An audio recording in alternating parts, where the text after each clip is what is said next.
I think it's a lot less rosy, personally. Yeah, well, I mean, there's no, there's not going to be a chip in however you feel like, man. I'm sorry? I said chip in however you feel like you can build. I just wanted to give you what we were talking about. Yeah, I appreciate that. Yeah, there's not going to be a rosy scenario. There's not going to be a candidate who's going to say, look, the law is the law, we have to respect the law, and we've got to undo decades, more than a century, of flagrant violations of the Constitution. You know, that's not going to happen. That's not going to be on the ballot. So, do you want to really address the systemic problems we have in this country? Do we want to return to a constitutional republic? Or do we just want to... I mean, Digest, there is a guy, right, that has those credentials. And it would be Rand Paul, right? I mean, that would be... who's a viable candidate. I mean, and that's the closest you're going to get, I think, to a constitutionalist. That's the non-constitutionalist. No one will stand for election who will clearly describe the constitutional violations that have taken place since 1798 onto the current day. They won't offer it. Anyone who stands for election... but just be a realist, right? I mean, look, there's no 18th century purist, but I mean, if you were going to get this kind of agenda, right, we're going to move anywhere close to the 18th and early 19th century understanding of Republican government, small r. I think Rand Paul would be your guy, right? I mean, because you have to understand, there's guilt by participation. These people have knowingly and willingly participated and drawn. So who's your guy, guys? Do you have a guy There's not a guy. Look, I mean, if somebody stands for election, it surprises me, then let's go ahead and consider them. But we have a much bigger job before us, which is to develop a language consistent enough to ensure that whenever candidates stand for election, they're properly questioned and interrogated and appropriately discarded. Now, that's not as fun, because we prefer to have all the work done for us by the political parties. We prefer them to put on these debates, these boring, trite, monotonous debates that are all the same, and then they'll pick the winner of those, and then we'll just vote for the blue guy or the red guy. I mean, it's kind of pathetic. So we want to have a conversation about actually, what we ought to have here in this country, about what it needs to have. Man, fuck this country, nigga. Be quiet, bitch, nigga. Fuck this country, nigga. The hell is that?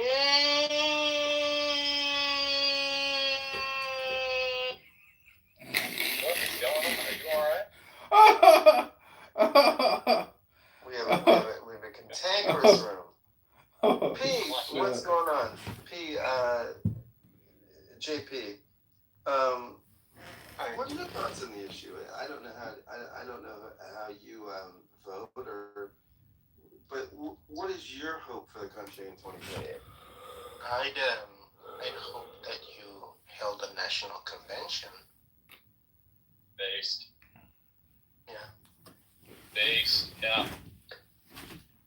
Yeah. And unfortunately, one question for you guys, because I'm not even in the States. I'm an outside observer of the United States, but a scholar of it. But I want to ask people. I hate about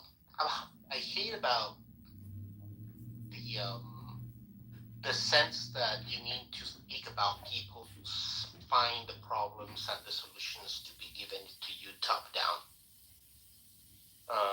But if I must talk about people, because that's what people talk about, what do you think of Thomas Massie? I mean, I'd love to tell you that Thomas Massie is going to solve everything, but you have to be willing to speak in a certain way and avoid certain things to make it in this illegitimate system of governance at all. And he's been willing to do that. I assure you that he will not provide you with some relief. You really need need to recognize how dire the problem is. You can send the best and the brightest to Congress, and they're going to get turned into another automaton. I mean, that's not speculation. That's fact. And then, you know, you mentioned that convention. Isn't part of the problem that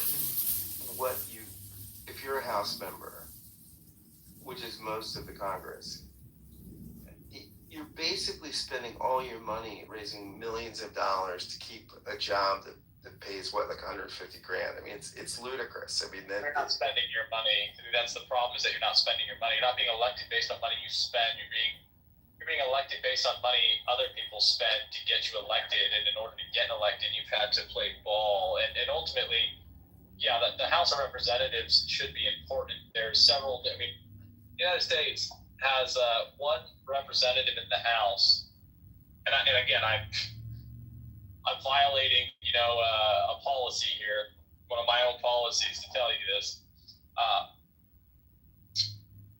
There's about 750 to 780,000 people per representative in Congress. That is the worst in the developed world. There's no one even close. I think the next on one the low side, Josh, because the high side's about 1.2. 1.2 million. Yeah, the founders wanted about 30,000, but it's anywhere between about 700,000 to about 1.2 million. Yeah, the founders very clearly forgot. They didn't anticipate states willingly giving up their right to maximize the number of representatives that they could send. And then, in 1912, we stopped increasing the size of the House, and we end up with something that would not be necessary if we just did what the Constitution had originally laid out, which was that you need, no more than one representative for every 30,000 people. You think every state would be saying, okay, well, every 30,000 people I got, I'm sending another representative.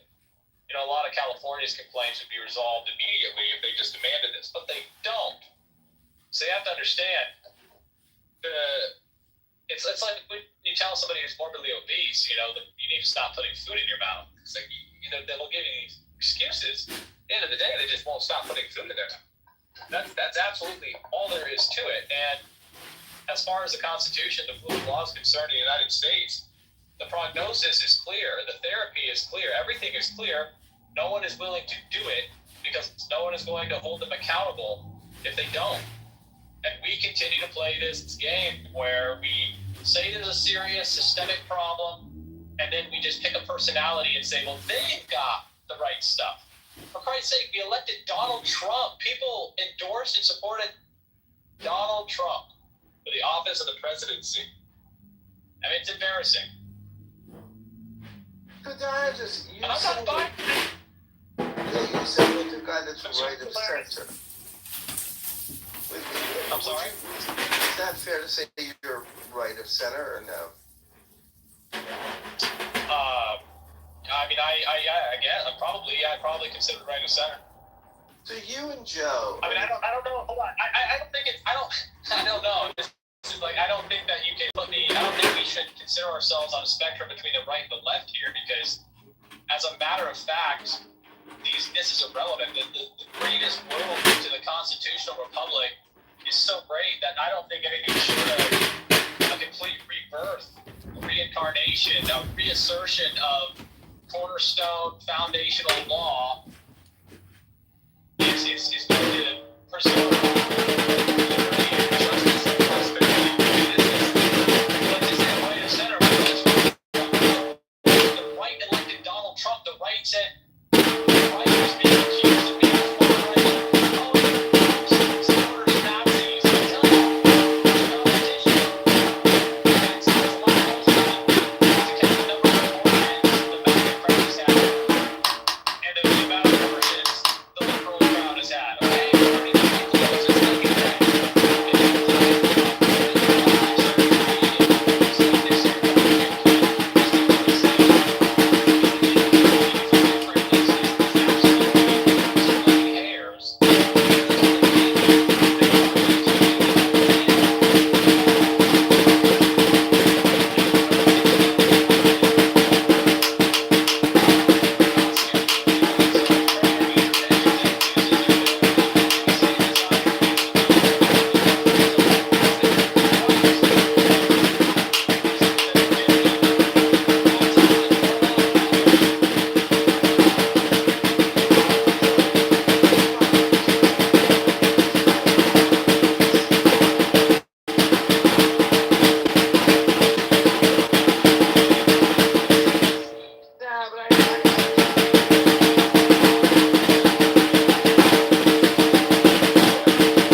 not have an interest in examining what the law actually says. She believes other people should tell her what it says. She believes that we should blindly and unquestioningly. Joe, I'm modding heavy-handed today. Joe, what are you? That's not true. I'm not being heavy-handed. I'm just trying to keep the smart people on the stage. So, how do you respond to that, Joe? I mean, that sounded to me like somebody that's going to lose elections. I was responding to him. What he was saying is not true. I think the right takes each individual topic and measures it according to their core beliefs. And that's where the difference lies. The Democrats and the Republicans have different core beliefs. Yeah, I'm with you. I mean, I think, look, I think my own party, I actually think the best chance we had at taking back the country was in 2016 with Bernie Sanders, because he was a working class guy. He was not a culture warrior, right? He didn't want to be in people's bedrooms. He didn't want to talk about religion. He wanted to talk about resources and sustainable living. What we did was we put our thumbs on the scale and we sent him to the political wilderness, right? And we basically said, no, there's no Bernie Sanders allowed. And the only thing that's allowed in the Democratic Party is Hillary Clinton and Kamala Harris and Joe Biden, these people that are stewards of a welfare state that no one, that I think a lot of people would like to see us go either to the right or to the left of. So I don't know, Joe. I don't know. Marshall, are you still on the phone or no? I'm not on the phone. I was doing math. Oh, what's math saying? The math says I have more work to do. Wait, knocking on doors, or what are you doing? Yeah, I'm counting how many doors I knocked on. Do you get paid per door, or no? No, I negotiated a flat rate of $1,200 a month, plus other campaigns. Oh, that's not bad. How do I get that gig? When your senator goes up for re-election, volunteer, see if you can be a paid door knocker, and then you go knock on people's doors, and hopefully the next year they'll pay you more. They probably won't pay you a ton the first year, but if they're well financed and they can afford to pay, ask something decent. But don't think you can't ask them to pay you. Just don't ask for $5,000 a month. They're probably not going to pay you $5,000 a month. Door knocking's hard, though. It really is, Marshall. I hate it. But it's fun. I like it. Well, It's you a have lot of fun. to have a certain personality. I'd rather, That's true. I don't know, coordinate people. I can do the coordinating, but I like the knocking. It's fun. I think I like both. I'm a podcaster, and I like doing podcast interviews and things like that. So I like coordinating with leaders. But I'm kind of with Marshall. I like strangers. I find strangers really interesting, and I think you get an interesting perspective when you talk to a stranger. Although I'll tell you quite frankly, I'm not. I'm in Philly right now. I'm not talking to many strangers, but they're all around me. But I'm not talking to them. Simon, how are you? What are your thoughts on the state of the country, and do you have a political party, and where is your hope for the future of Western society? Hey Scott, can you hear me? Yep, you sound like. Yeah, I can hear you, Simon. Go ahead. Oh, sorry. Yeah, I'm extremely pessimistic. since civilization. Yeah, I would not affiliate myself to any political party in the U.S. at the moment. Yeah, I mean, I think there's huge, how do you say it, strides that have to be made in order to right now culturally. In favor of more, in favor of more freedom, and people have to have like a proper understanding of what that looks like. Because I don't see a cultural trend in any positive direction at the moment in the U.S. You know, Simon, that famous maxim, I would say, by Andrew Breitbart, that said,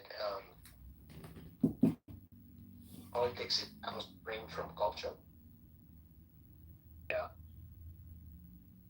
So if you want to influence politics, you go upstream or downstream.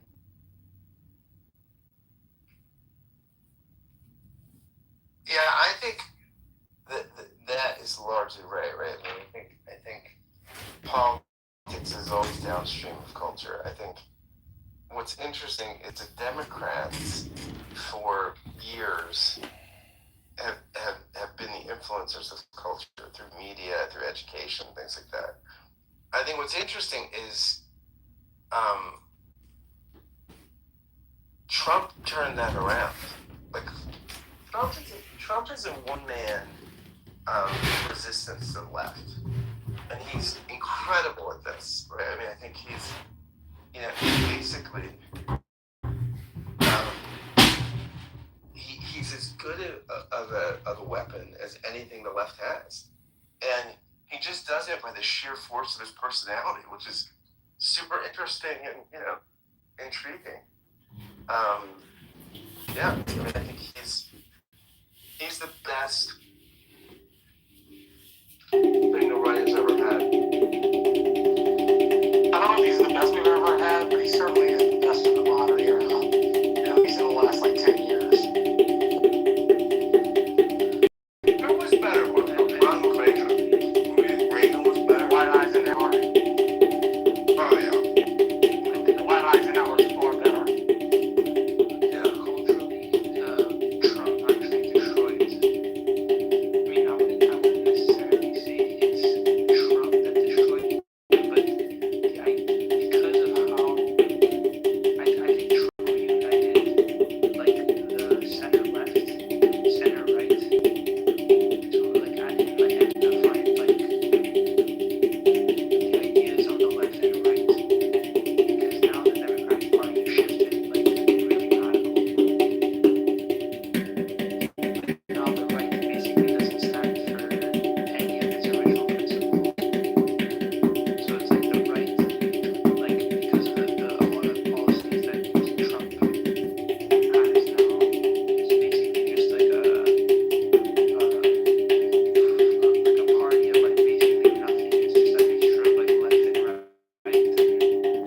and it doesn't have any strong principles behind it. Whereas like in the 80s, you would speak to like something like some Trump conservatives, they were like actually opposed to like Trump welfare systems and like all that stuff. Whereas like now it's like it's just open season for anybody who's basically not a crazy leftist to join the party. And like now those people are in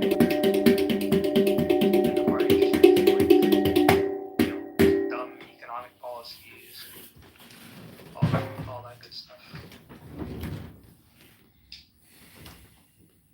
I have to jump. Excuse me. I'm finished eating. Sorry. Thank you for letting me speak, Scott and Marshall. Oh, Joe, I'm a huge fan of yours. Come to any of my stages. I adore you. So, and I'm the only school choice Democrat on Clubhouse. So, That's right. Bye, you guys. Benjamin, Great to see you. Benjamin, look, my friend, I'm opening rooms. Oh yeah, you're opening a room. that's good. I was graduated from Clubhouse now. I'm now promoting my content and my new DVD, How to Survive in an Islamic Country. It's got all the things you need to know when an Islamic country comes to you, which it probably will come soon. Now, Benjamin, you're an interesting guy because I think you don't map very clearly politically. Yeah, no, I don't. No, On all your houses. Well, would you like a fresh five to tell us what's your vision for the country? I mean, what would you, if you could? I have a pretty simplistic view of history. I see history as being largely a conflict between the Zoroastrians and the Islamicists. And I see the West as being Zoroastrian. I don't acknowledge Judaism as a religion. I don't acknowledge Christianity as a religion. I just call them Zoroastrianism in drag. So you would say these traditions are part of this thing that came out of the Middle East that's largely monotheistic. It's a monotheistic dualism. Okay. Things are either good or bad and all this kind of categorization. And, and it matters how much good you do, and when you die, somebody gives a damn, right? All of that is Zoroastrian as far as I'm concerned. It's not really present. Like, if you read Job, you wouldn't get the notion that the dominant religious view is a monotheistic, dualistic religion, right? You get this weird kind of God character who plays with his food and has no other redeeming virtues. So I think that religious thought died a long time ago. And what we have today is much more aligned with what the Zoroastrians, the Persians, had 600 BC. And then we have Islam, which is dead set on destroying Zoroastrianism. And I think that one of them is better than the others. I think Zoroastrianism is pretty good. It's not great, but it's pretty good. And Islam is just god-awful, horrible, nasty, and must be defeated. I think that it's a shame that we're going to have to elect monsters, cretins, that you wouldn't want your daughter to have anything to do with, right? Like the worst people in the world. In order to defend us from the Islamicists, because the people that you would want to have in government refuse to do it, are incapable of doing, are so confused, they can't bear to tie their own shoes. So we end up with the politicians we need, not the politicians we want. Because the only agenda item that matters is beating Islam. And that's the only agenda that's mattered for 2,000 years.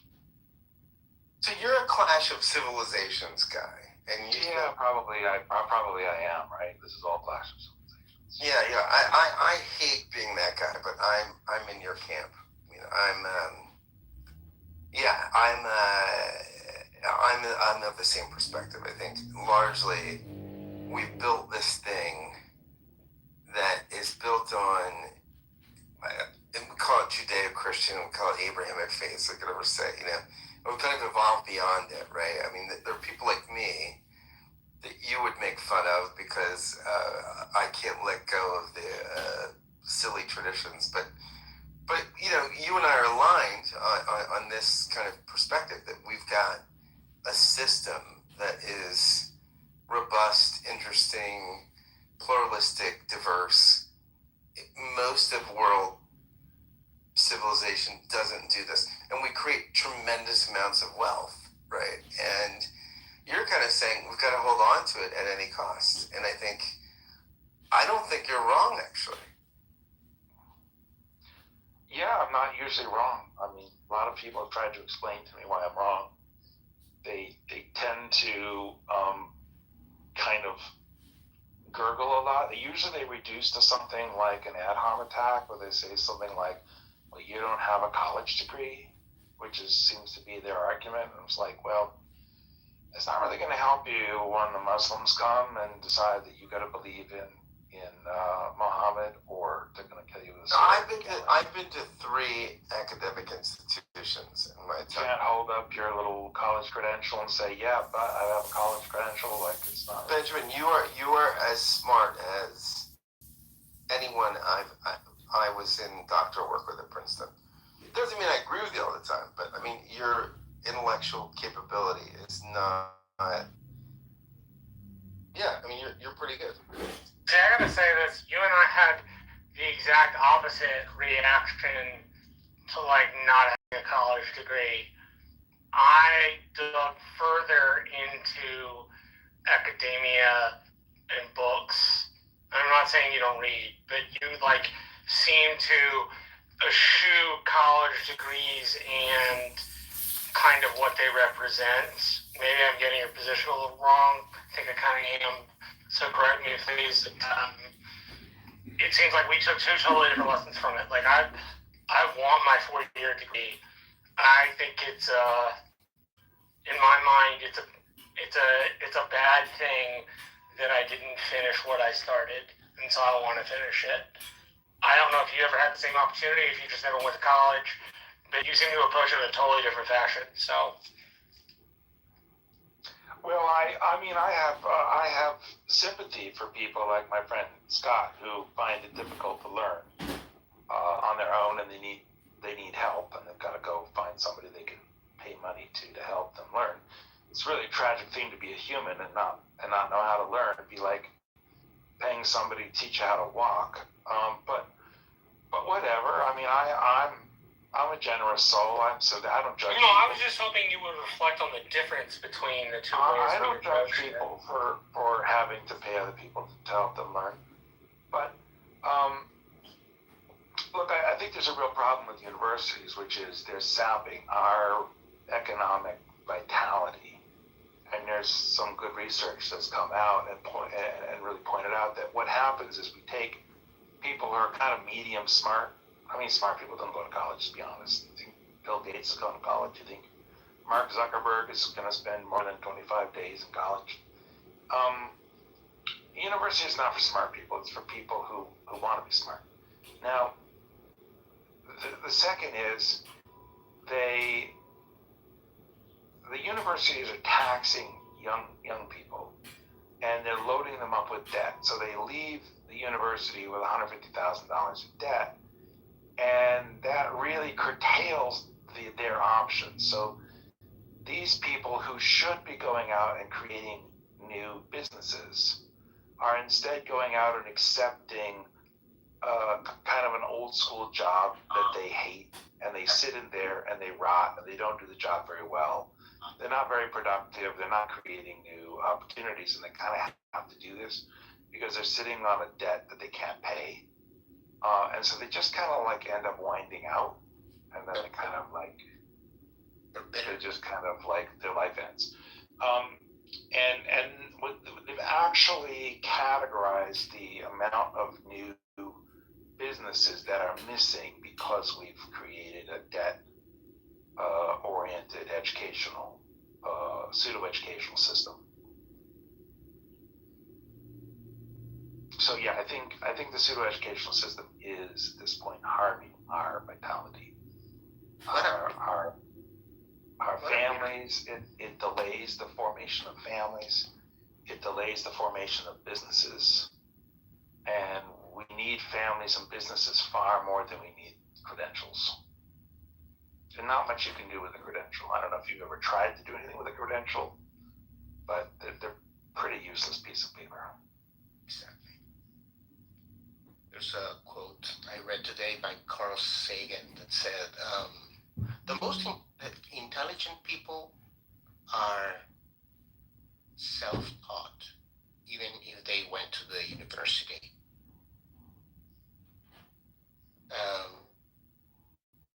And so, and it proves true, Elon wouldn't be, well, Elon did finish, but Gates wouldn't be Gates, or Jobs wouldn't be Jobs,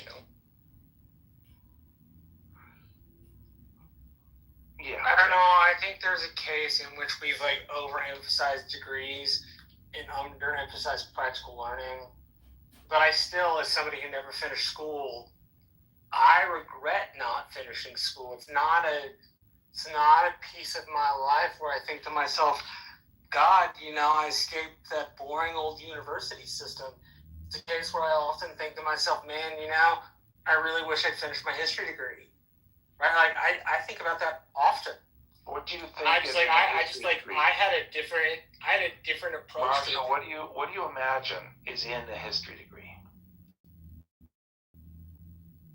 Nothing. I just want to be able to say I did it. I don't like the fact that I quit something halfway through. But Marshall, do you really think that a history degree is anything other than a collection of lies that the victors tell themselves? I don't think it's a collection of lies. I think your point is like, can't I learn that stuff other places? And it is. I think the reason it matters more to me is because I quit halfway through. Well, what? Right? Like I was not in a. Just give me a second. Like I was not in a place, like headspace wise, where school was a good idea. It just wasn't. Like I had a bunch of shit wrong with me, and like couldn't have told you it was wrong with me, but I want that piece. I want to be did. Maybe that's stupid, but I want to be able to say I finished what I started. There you go. So this is nice. This is wonderful. I'm going to be giving some down. Thanks, guys. Is Marshall broken up for everybody here?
Woman who I've many years after reading my Substack wrote me, we don't hate the Jews, we just hate the Zionists and the criminal country of Israel. Okay, that's a point of view. And then she went on and on and on, sending me message after message after message, which proves, I put that in quotation marks, that Jews are liars. See, if you're born a Jew, you're a liar. So right there we see that claiming that you're not anti-Semitic, you're just anti-Zionist or anti-Israel, isn't going to cut it any longer. And they're coming out from behind that facade and letting us know. Okay, so with that introduction, I'm going to start calling people in the order in which I see them, and I will be bringing people up from the stage one at a time.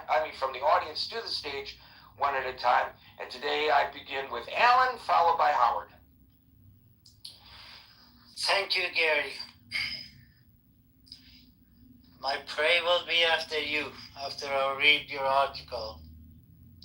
And I think it's a time everybody has started speaking against these nonsense and these haters, which they call you and every single. It's the excuse they come up with. They're trying to justify them criminal act one way or another. in no matter in what way. This is stupid. I just disagree with the Zionism and the state of Israel, but I beat the hell out of the poor Jewish guy going to synagogue in California. Can you see there is no connection in between other than propaganda, and these people grow up with the hate against the Jewish people and so forth and so on. If you look at my picture, I can translate the Persian writing on the picture on my nickname. This stupid idiot reporter of Germany, middle of nowhere, and asked Reza Shah II, "Are you the Mossad agent?" And look at the profound answer he gave. He says, "No, I'm not. But while you and your government were burning the Jewish people in the oven, my grandfather harbored them and helped them to the best he could." Out of nowhere, he comes in, try to use this propaganda and hate just automatically to turn the focus to the hate Reza Shah II. That's all there is to it. If they connected to him, automatically they believe in the rest of the world's gonna hate him. They did that with his father, they couldn't. They wouldn't shredded the evidence he had anything. Jewish, I'll grow up with Jewish, I'll grow up with Christian Armenian. They were freely walking around, there was no sign of anything.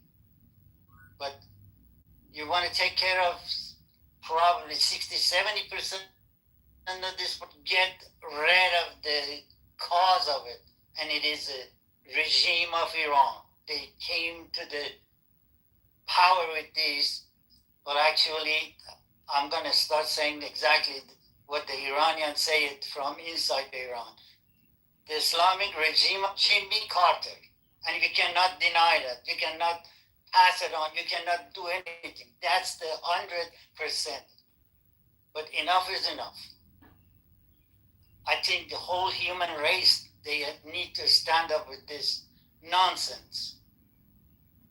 Every time I hear some poor Jewish guy, for one reason or another, he got hurt, it breaks my heart. Because I believe in my heart, human are the same organs of one body. If one organ gets hurt, the rest all gonna be hurt. There's no other thing go to it. But when you raise the kids, they go and they put the bomb in them belt and blow themselves up in the bazaar. There gotta be something wrong in those things. All you hear is poor Palestinian. Your heart is bleeding for Palestinian. What about the one they go to Iran and beat the hell out of the innocent people on the street? My nephew, she was 12 years old when he says, "Uncle, these people don't speak Farsi.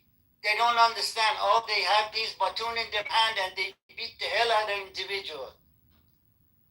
And then where they come from? Palestine. The poor Palestinian. Everybody's heart is bleeding for them because they are dying of hunger. No, they're not. They were the leftover, they were the criminal of the Egyptian, which they kicked out. And they didn't have no place, no name, no nothing until that bastard ambassador came around. And the things start going. And right after that, the no human Khomeini came in and start saying Zionism. But we say not Zionism, but Zionism. Zion means the person is love his country, is ready to die for his country. Those 14, 15, 16, 17, 20 years old Jewish people, they joined the IDF by heart just to defend their own country. Back to you, Gary. But people need to start talking. So thank you very They much. start doing exactly the same. So thank you, Alan. You're absolutely right that in modern Iran, there was an affinity between the actual body politic of the country by this regime. And it is also true, you're absolutely right, that they are the greatest exporter of terrorism in the world, and their number one targets are not just Israelis and Israel, but Jews. However, I just want to point out that when you're Jewish, you have to have your head on a swivel because it's not just coming from these Islamic extremists that are running the regime in Iran. It's coming from the far left and it's coming from the far right. And some of the comments that I'm getting as a result of my postings are indicative of commentary that's coming from people who are not necessarily Muslims or not necessarily Palestinians, but who just hate Jews, and they're using these conflicts as an excuse to go after Jewish people. And so that's the problem that the Jewish community faces. You have this organized, state-sponsored organized terrorism coming from one direction, and you have organized hatred coming from the far left, and you have organized hatred coming from the far right, and it's very hard. I mean, we have to seek in this country, as we discussed yesterday, and in the world, some moderation and some middle ground, because people look, and I truly believe what that minister said, Lutheran minister said during the Holocaust. You know, everybody kept quiet when they came after the Jews, and then when they kept quiet when they came after the Gypsies, and when they came after this one and that one. And then he said, and then when they came after me, there was nobody to speak up. That's a paraphrasing, but I think it was a very powerful comment that he made. And I think we have to be cautious that history not repeat itself. When people are suggesting gas ovens for the Jews, because allegedly because of what Israel is doing, whether you agree with them or not, is just absolutely indicative. And if they feel comfortable saying this out loud, not just in their little man caves or in their neighborhood pubs or whatever, now we've got a problem. Thank you for that, Alan. Howard, followed by Marshall. Thanks, Gary, and Alan, thanks for sharing your perspective. Gary, yeah, unfortunately, I don't really have any good things to add. I mean, this is an extremely serious issue that's festering. It's continuing to grow. Just to connect, a couple days ago on this stage, we were talking about the events that happened over the weekend with the correspondence dinner. You had someone on the stage who firmly believed like it was the Democrats' president's assassination, and that person revealed, well, that's what they're seeing on their social media. They believe it. And Marshall said, yeah, it's an algorithm. I don't want to put words in Marshall's mouth, but essentially Marshall was saying people influenced by the algorithms. And I know today's social media is definitely not helping the cause. I know recently I have a person that I know very closely that is involved with a pretty big summer camp at a JCC in the country.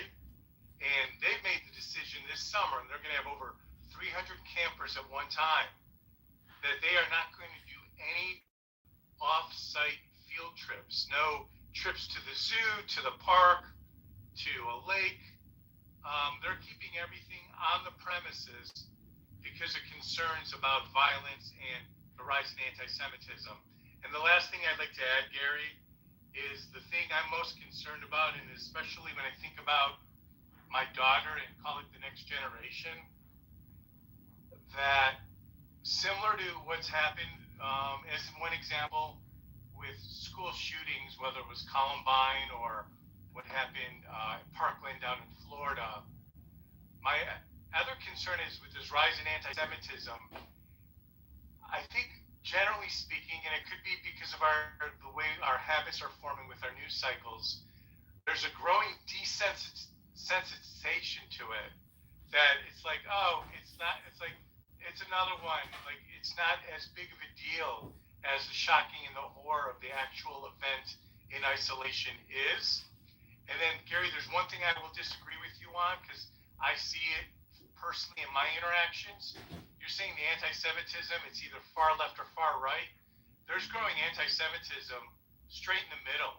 Just people have views and attitudes based on current events. And I've come across people who actually are sharing their anti-Semitic viewpoints, and they're not radically on the left or on the right. They're basically what I would just call sitting in the middle. And with that, Gary, I'll crash Skyland right now. So that last observation is accurate, and I'm not disputing it. It's even worse. Having your head on swivel is not enough. You got to look straight ahead. And I think your descriptive analysis of what's going on with the summer camp. Can you imagine any other group getting together, a group of whatever it is that brings them all together, another religious group, having a summer camp, as many do, and you can't take the children to the zoo or the museum for fear of being attacked just because you are a member of of a certain faith. Is that happening to any other faith group in the United States? I don't think so. And again, just because you're born into a faith doesn't mean you have anything to do with the decisions of Israel. And I'm not here to argue for or against Israeli policy. That's not my point. It's okay to criticize the Israeli government, and it's okay to support the Israeli government. It's not okay to intimidate and attack Jewish people because of what the Israeli government does. And yet, it happens with a degree of impunity in our nation, and not enough people are standing up to it. That includes Jews. We need to be tougher, but that's another story. Thank you, Howard. Marshall, followed by Scott.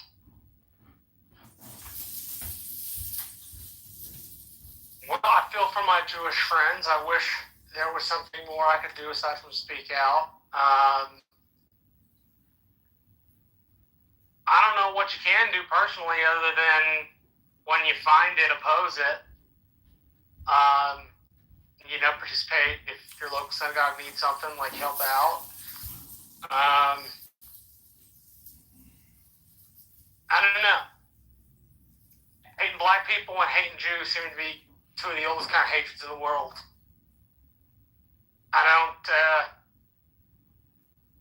This is where I get pessimistic about human beings.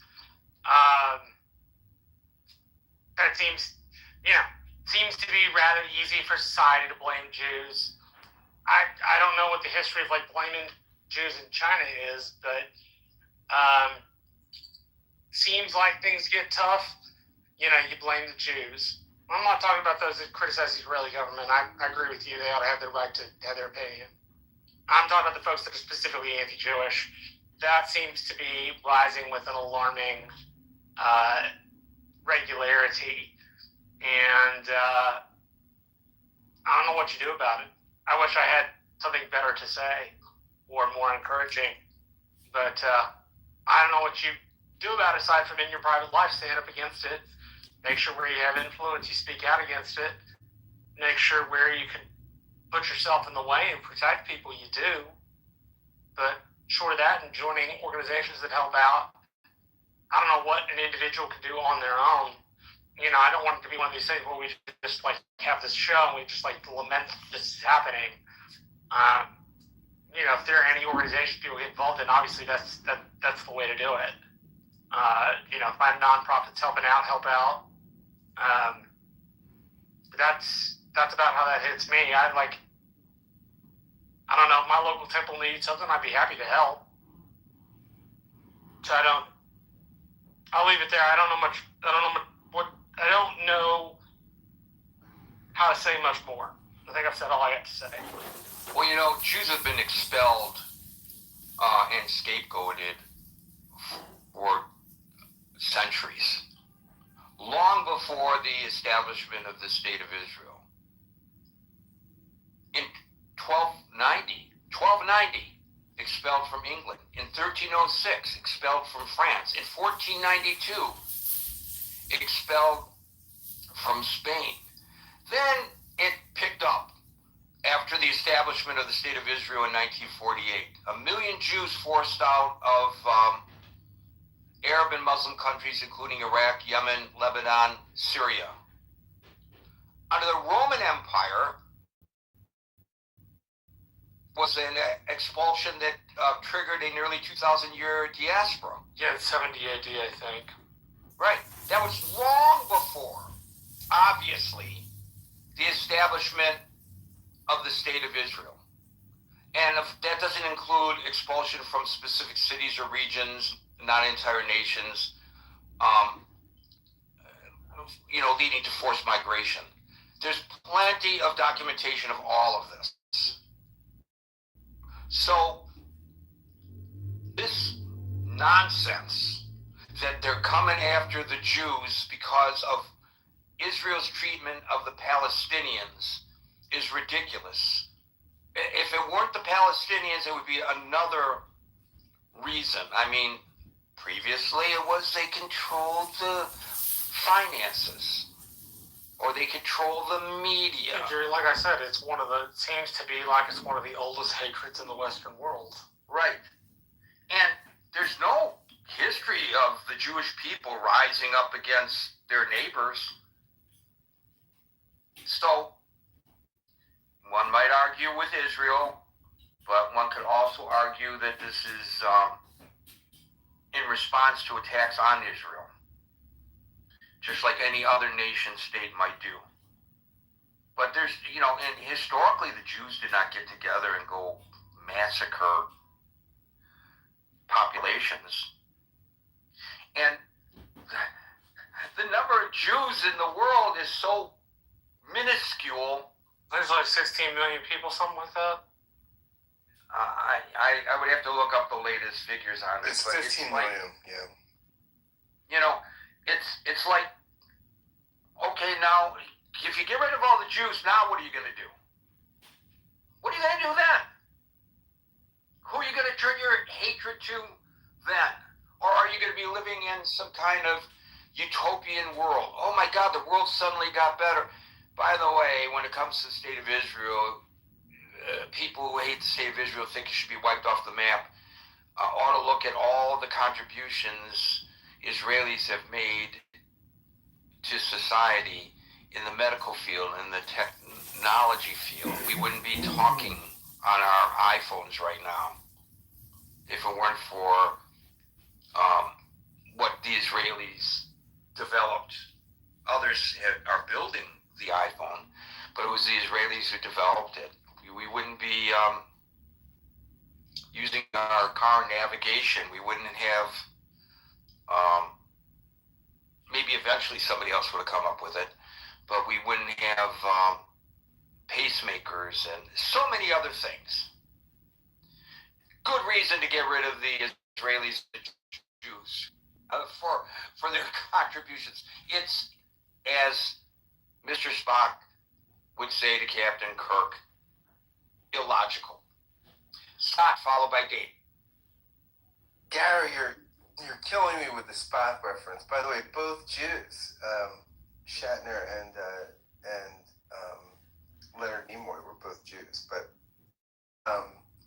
huge Star Trek guy. If you turn down the volume on Wrath of God, I can say all the ones.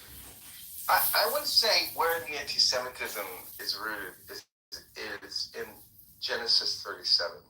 If you look at it, so Joseph saves the people of Egypt and saves the whole world through his storehousing and of grain.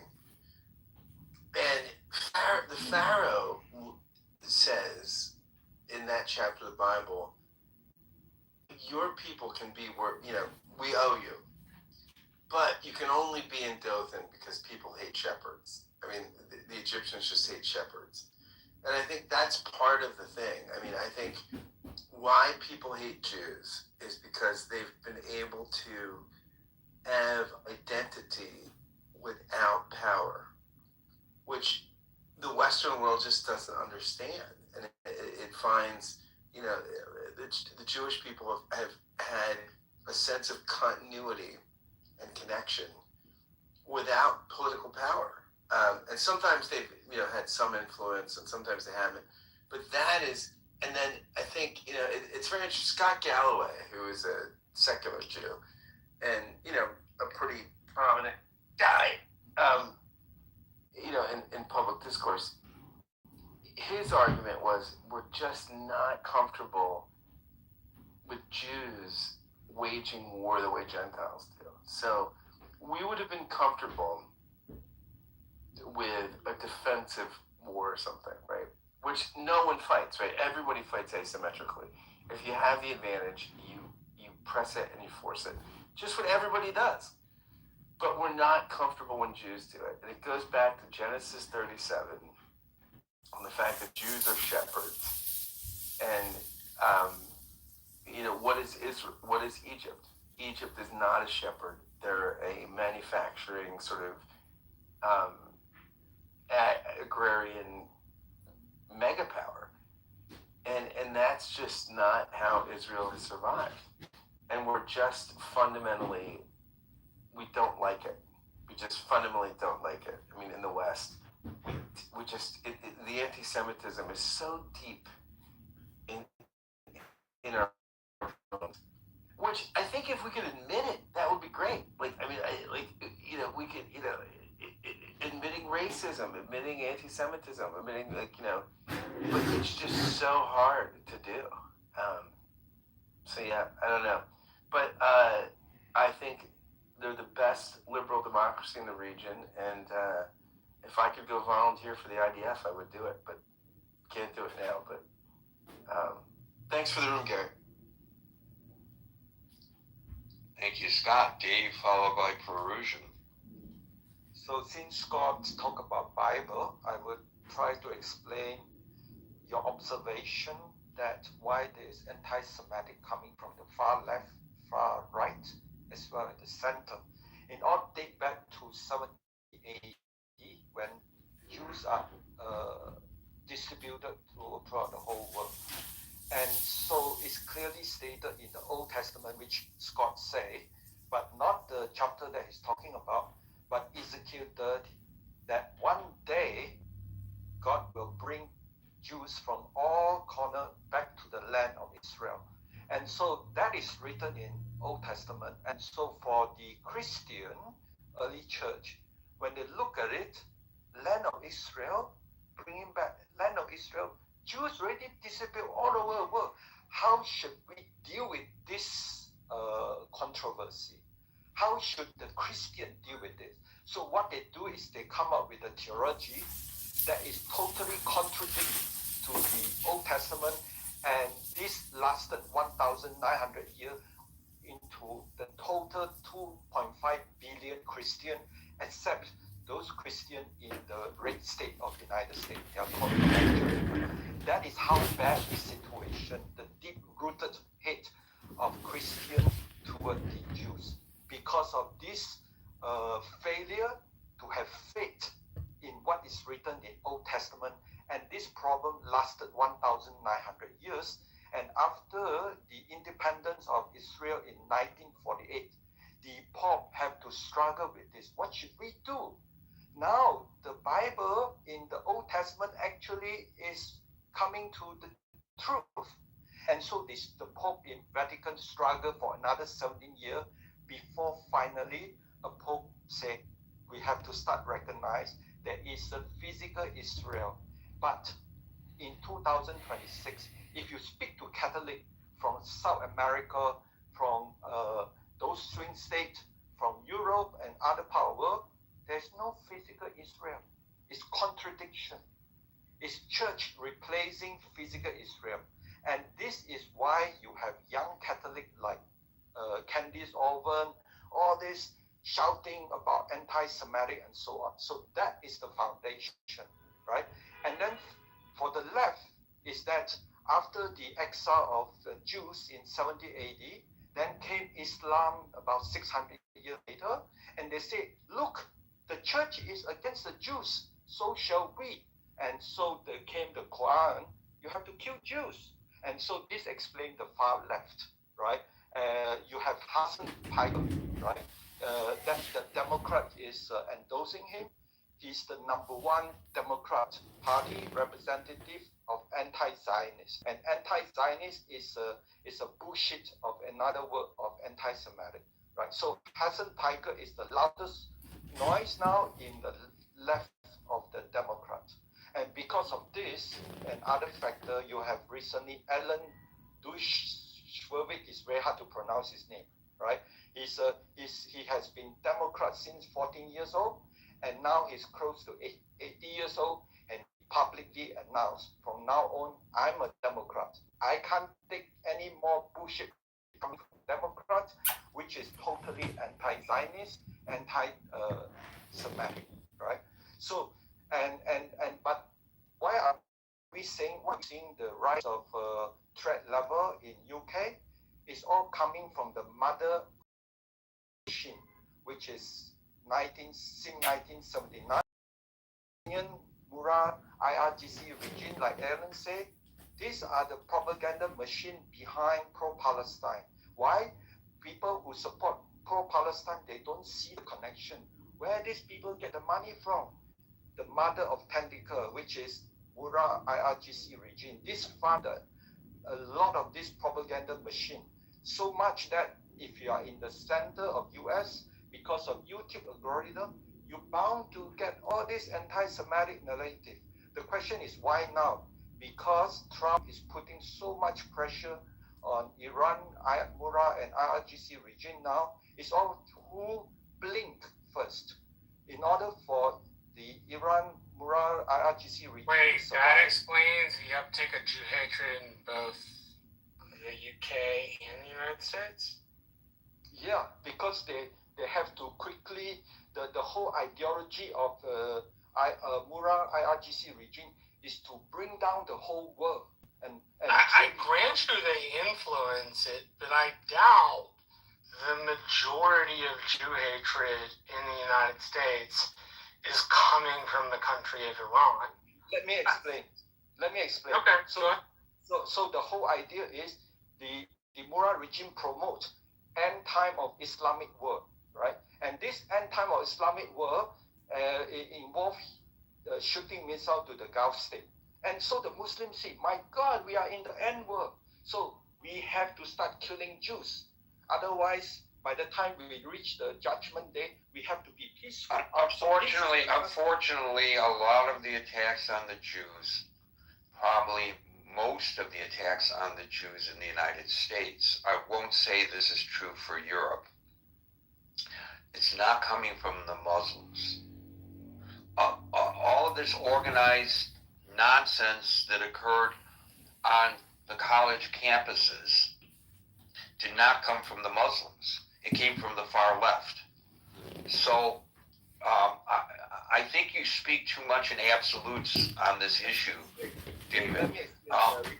So, for example, you said a moment ago that the Democratic Party is entirely anti-Semitic.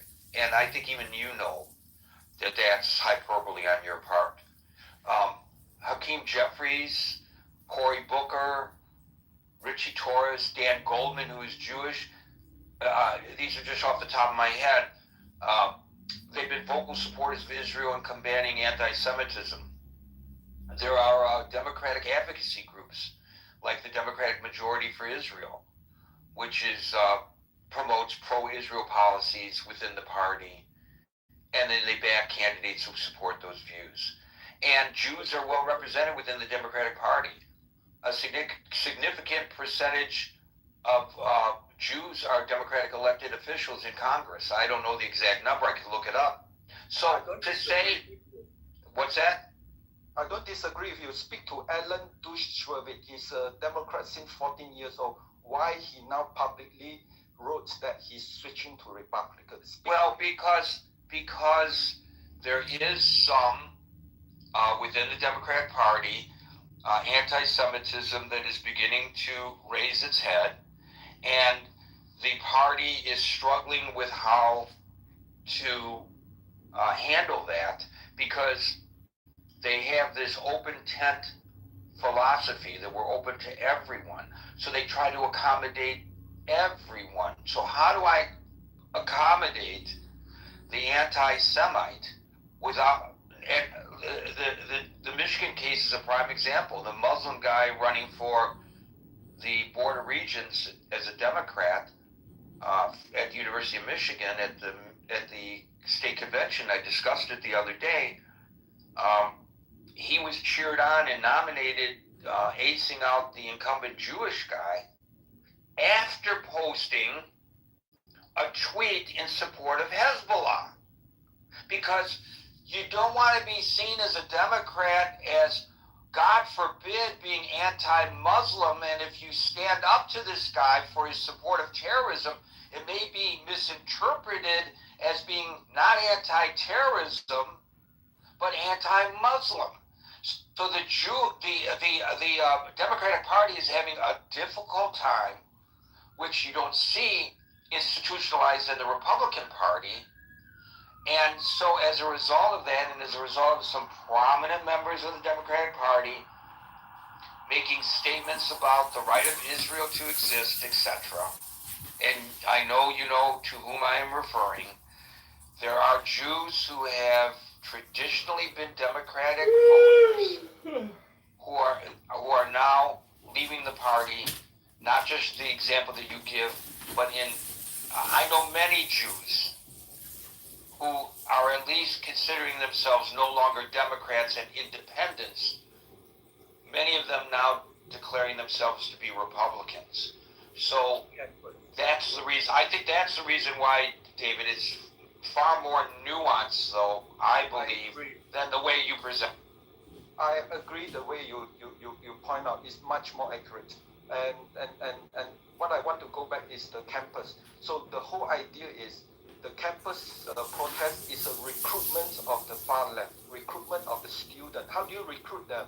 Indoctrinate that into the university curriculum, and where the money come from the Middle East. The whole idea is the end time ideology, bring down the whole world by systematically indoctrinate the West, so that they have this idea of pro-Palestine. Everything is to bring down the whole world, recruit the far left, try to provoke the far right, and then keep on telling the Muslim living in the West, you want to kill the Jewish now, do it now, otherwise you are running out of time. Thank you.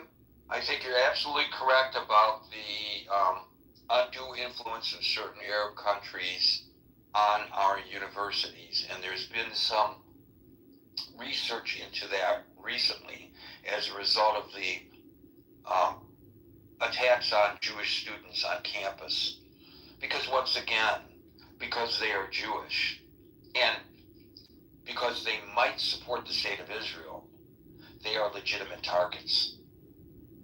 How dare you have that point of view when my point of view is the righteous, moral, and ethical point of view? So you are deserving, by virtue of your faith of birth, of whatever pressure I can put on you. And some of that pressure, and I have documented it in my reporting, has been academically based. I have done stories about students whose grade point average was diminished because of their views on Israel. So it's pretty obvious that there's a causation there with all that money flowing in. You're absolutely right about that, Dave. Perusian followed by agent. Hello, Gary, everybody. Hello. Sorry, was making me coffee. It's a little bit late here in Germany. So just want to share also my concerns about the rise of this anti-Semitism in also Europe. And as I understand now, as I wrote that article that you shared, I was shocked about that incident in Manhattan. We also in Germany, or I know that the German officials are also concerned about the security situation. I know that security has been leveled up. So me myself, I am working in different projects with also the Jewish community here in our state. Very trustworthy since more than 14 years. And maybe I just want to share that we founded an association that is studying about the roots of anti-Semitism in Iran, especially because since the state where I'm located in Germany, it is the state of concentration camps of Buchenwald. Sadly, the city of Erfurt, the company of Topf and Söhne were the producers of the crematoria, so that has been used in Auschwitz and all the other concentration camps around Europe. So the local government and city has a huge asset of knowledge about the history and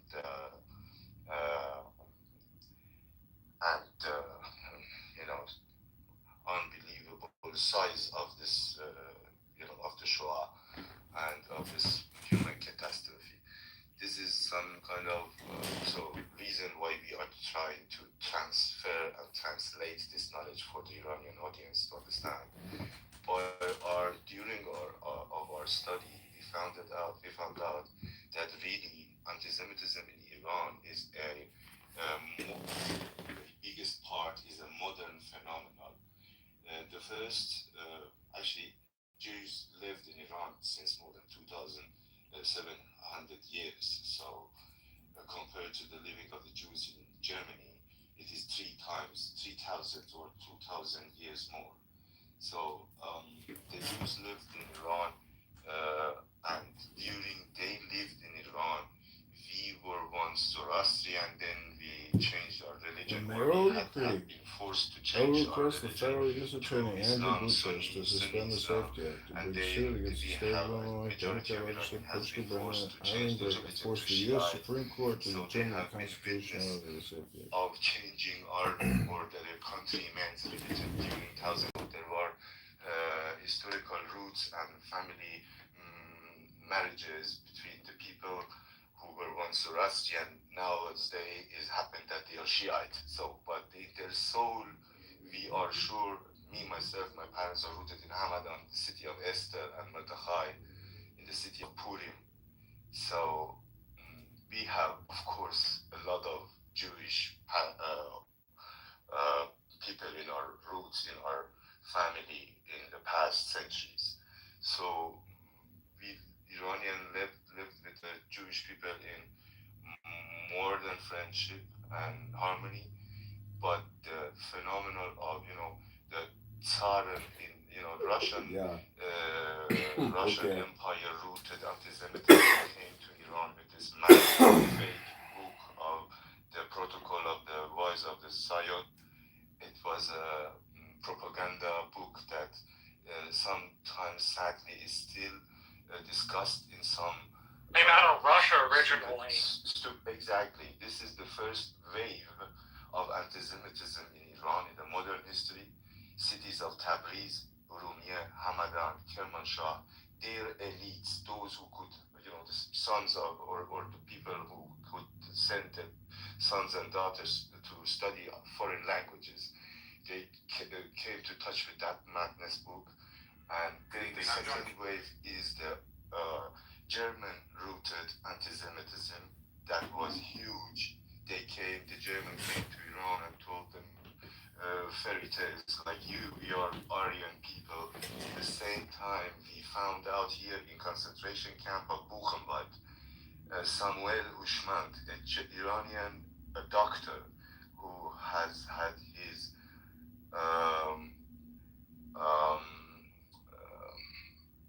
practice in Frankfurt am Main, was captured and killed and murdered in Buchenwald.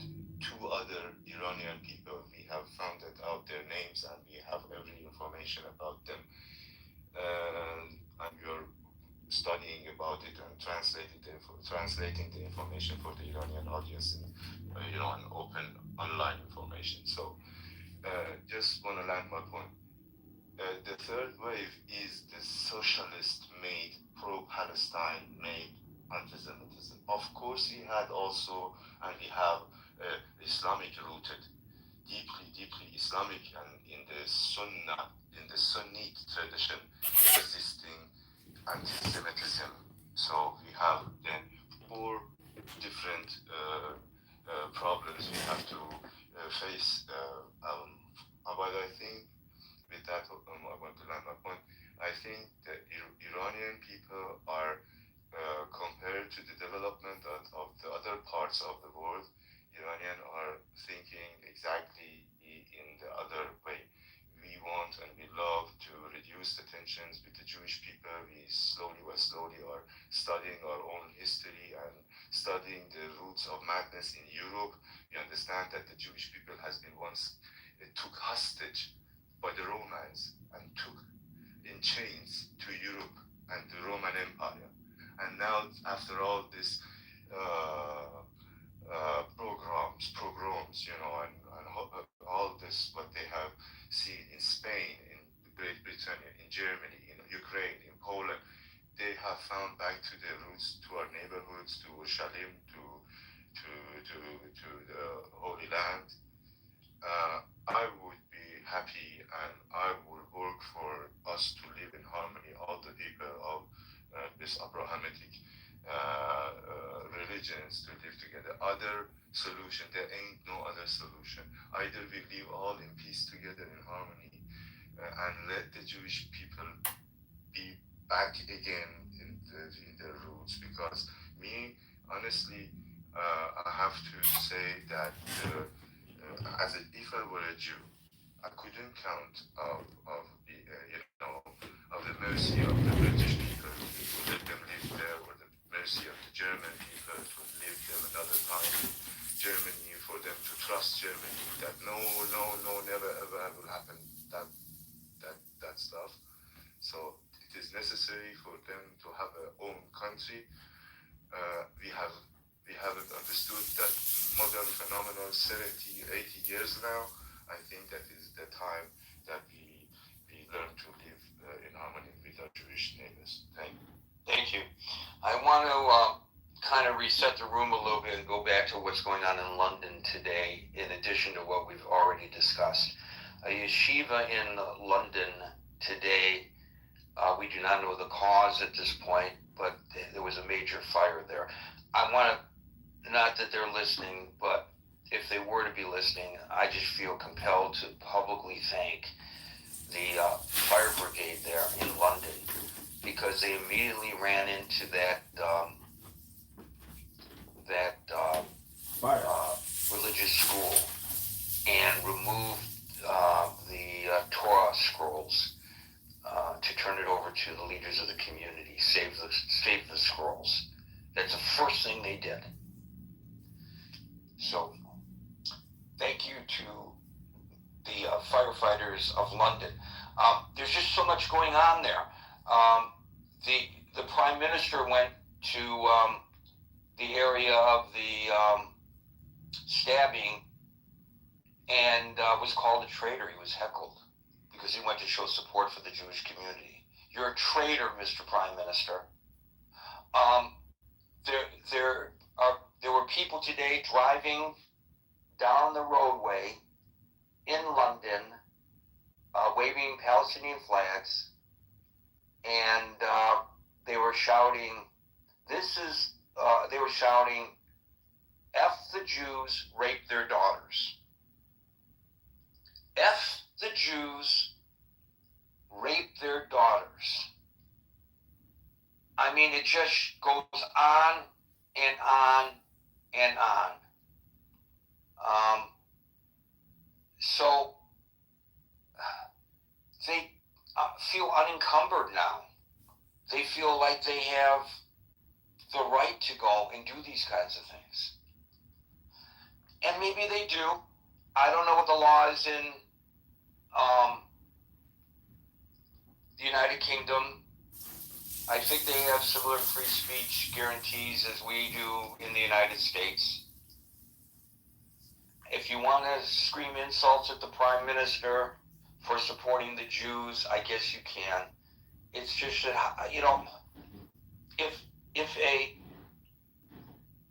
some Muslims were attacked for their religion, God forbid, and the Prime Minister went out to show support for them, would people be calling him a traitor for supporting a community within his nation that came under attack? I really would hope not. Thank you for that, Perusian. We'll go to Agent, followed by our Maze. Gary, thank you for having me. I think, you know, zooming out a bit, there's a few things to say here, but I keep being reminded of this term that I think describes our current political system in the West, or at least increasingly in many Western countries, and that is anarcho-tyranny. It's a political system where the state fails to enforce basic laws against criminals while simultaneously over-regulating and punishing law-abiding citizens. The other day, for instance, I was in California and my car was broken into. All of my things were stolen. My IDs, my computers, you know, a huge amount of my life, my work computers, everything. I could even see a lot of it moving on the air tags and stuff, but the local defunded police agency is in a highly defensive posture. They said when all the things were settled and whatever, they could maybe send a police escort for me to go and confront my if I could go collect my things, and they'd maybe send someone to accompany me. Okay, so what does that have to do with today's? I'm sure there's a correlation. It does relate. I mean, it's just top of mind for me. I'm not trying to make it about me and my situation, but I think it relates to this concept that we are not focusing on the basic things that are going to keep people safe in society.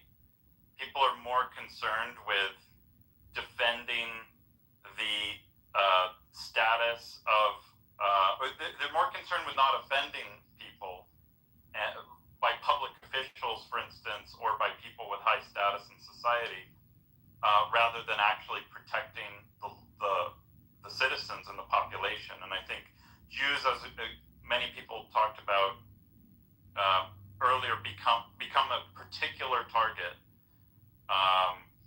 for hate and for just victimization from a lot of different people.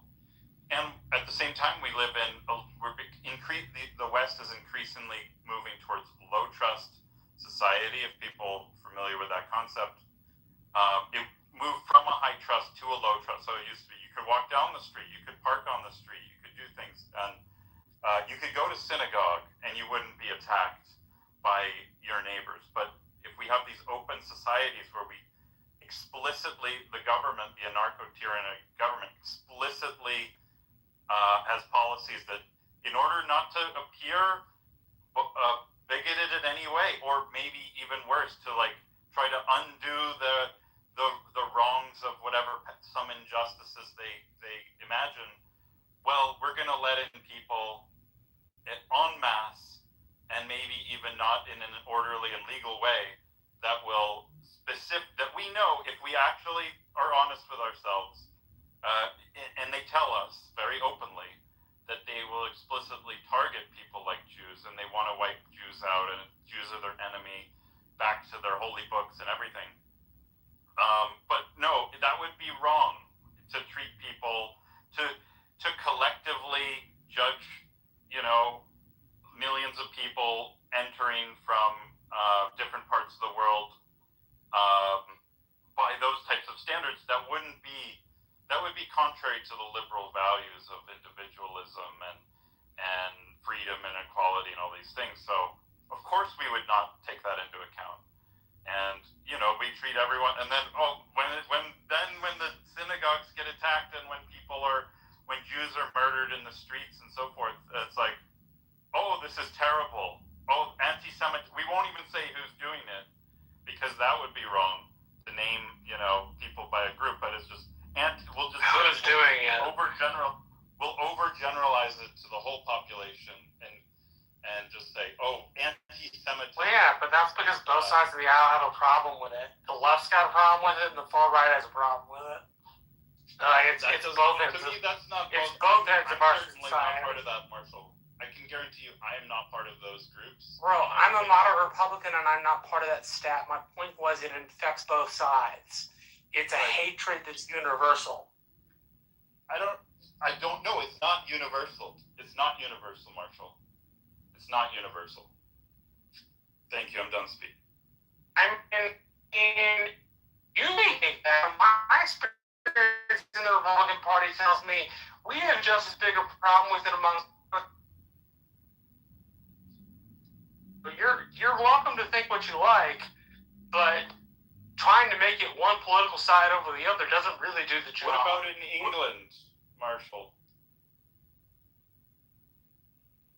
In England, I don't know whether it's one sided or not. From talking to my English friends, I get the feeling that a lot of them are Palestinian supporting. Map on your political party thing onto this, and I'm not even talking about political parties. Okay, thank you, Marshall and Agent. We'll go to Armaze, followed by Les. Thank you, Gary. Good evening, good afternoon, everyone, or good morning. This is really sad. I don't like to hear that kind of stuff where Jewish people or any other group is being attacked, right? Or the threats of attack. I'm always making references to Mexico, and we have a huge community, a Jewish community here in Mexico City, and we don't have problems like that. We have Claudia Sheinbaum, right? And Gary earlier was talking about how Jewish attorneys were protecting Black Americans when no one else would protect them. Maybe it's time for the Jewish community and the Latino community or Hispanic community, in particular the Mexicans, that we unite, that we come together. Thank you for the mic, Gary. Well, I did my part. I married a Mexican woman. If that helps you with your project here, Hermes. Les versus Les, followed by Andrew. So anti-Semitism coming from the Middle East is as old as Islam.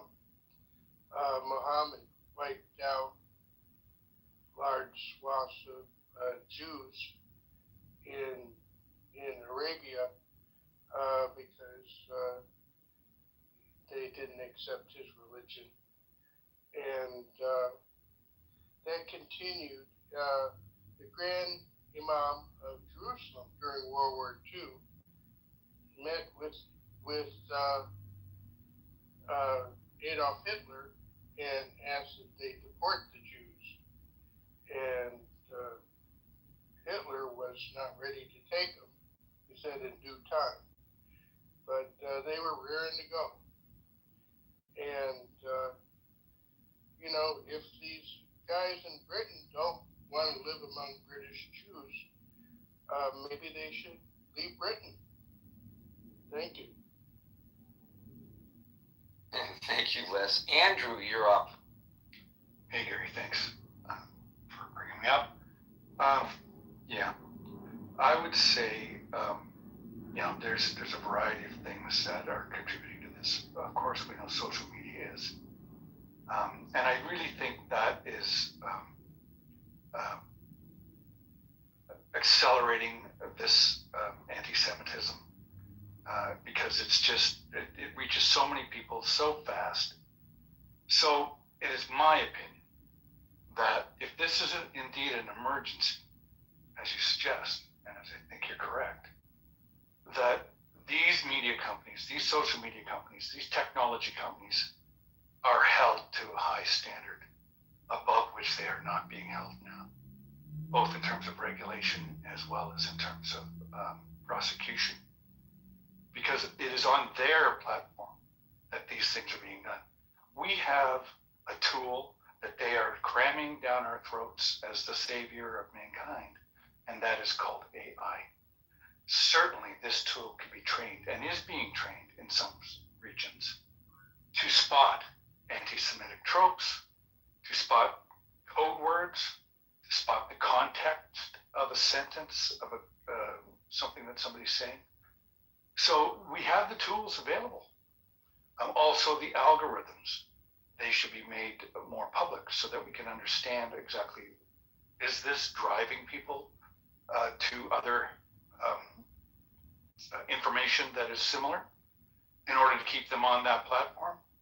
So all of these things, I think, have to be taken into consideration. And I think the final thing is education, and that has to start in school. I don't remember if I ever had any Holocaust education. They're now doing that in Alberta and Saskatchewan as mandatory courses. I just saw today, actually, which I think is a good thing. My introduction to this came at a little local store in Calgary where we would go, discount store. My mom would buy clothes and stuff there. And the proprietors were a Jewish couple from Eastern Europe. You could tell by their accent. They were heavily accented. Lovely people, lovely man. And he showed me his number. I didn't really understand then, I was maybe 12. I didn't really understand the significance of it, but it always stuck with me. And I then went on to find out myself. So that experience really hit me hard. And why would somebody have a tattoo on them? So a number tattoo. So I think that education has to be a critical element towards all this. All of these things have to be taken together and used as remedies. It'll never go away. We were just talking about it, how long this has been around. There's always people out there that have these vile attitudes. But if we can at least curtail the spread of it so easily without any responsibility for these companies, I think that's a good first step. Thank you, Gary. So there's no way that these social media companies are going to be able to police every little thing that's put onto their programs. However, they operate on this philosophy of birds of a feather stick together. And so if I am a photography buff, as I am, and I look on any social media site at postings by photographers or about photography, I will suddenly have driven to me, this is getting to your algorithm point, Andrew, I will suddenly be driven to all of these postings about photography. I won't see postings on other things that I might also be interested in because I haven't, quote, told, close quote, the social media site that I was interested in these other topics. So they can use the algorithms to dispel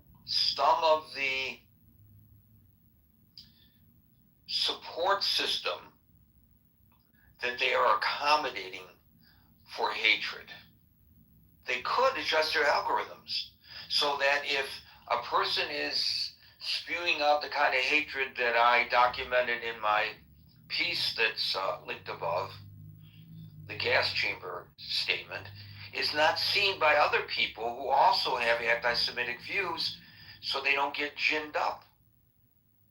It's sort of like pedophilia.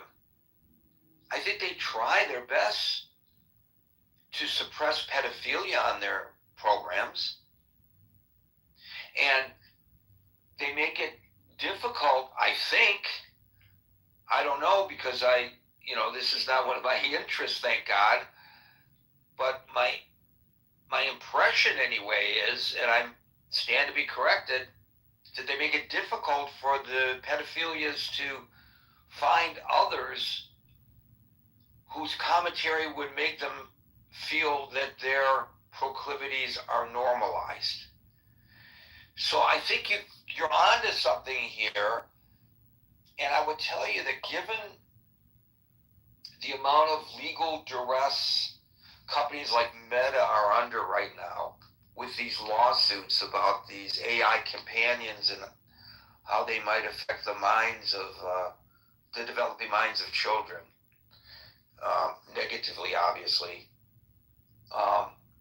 That if I were the head of one of these major social media programs, I would tell my extremely talented staff of developers to develop algorithms that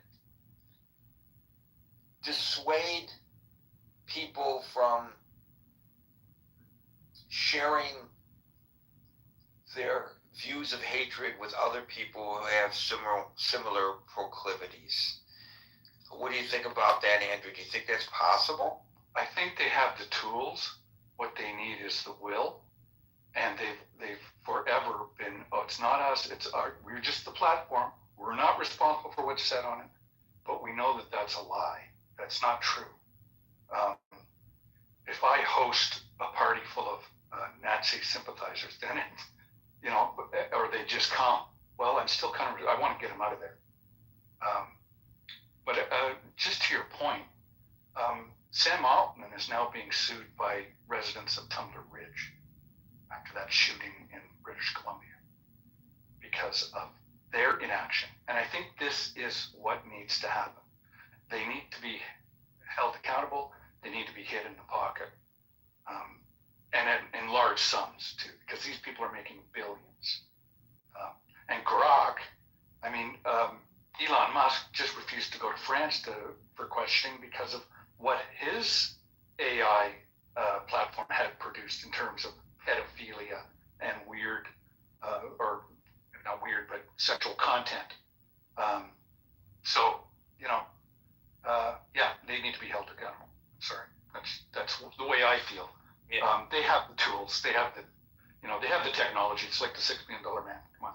So the reason they have these algorithms the way they do is to try to get you addicted to the program, so that when I go onto Threads or onto X or onto Facebook or onto YouTube, whatever it is that it thinks that I'm interested in, I'm going to get.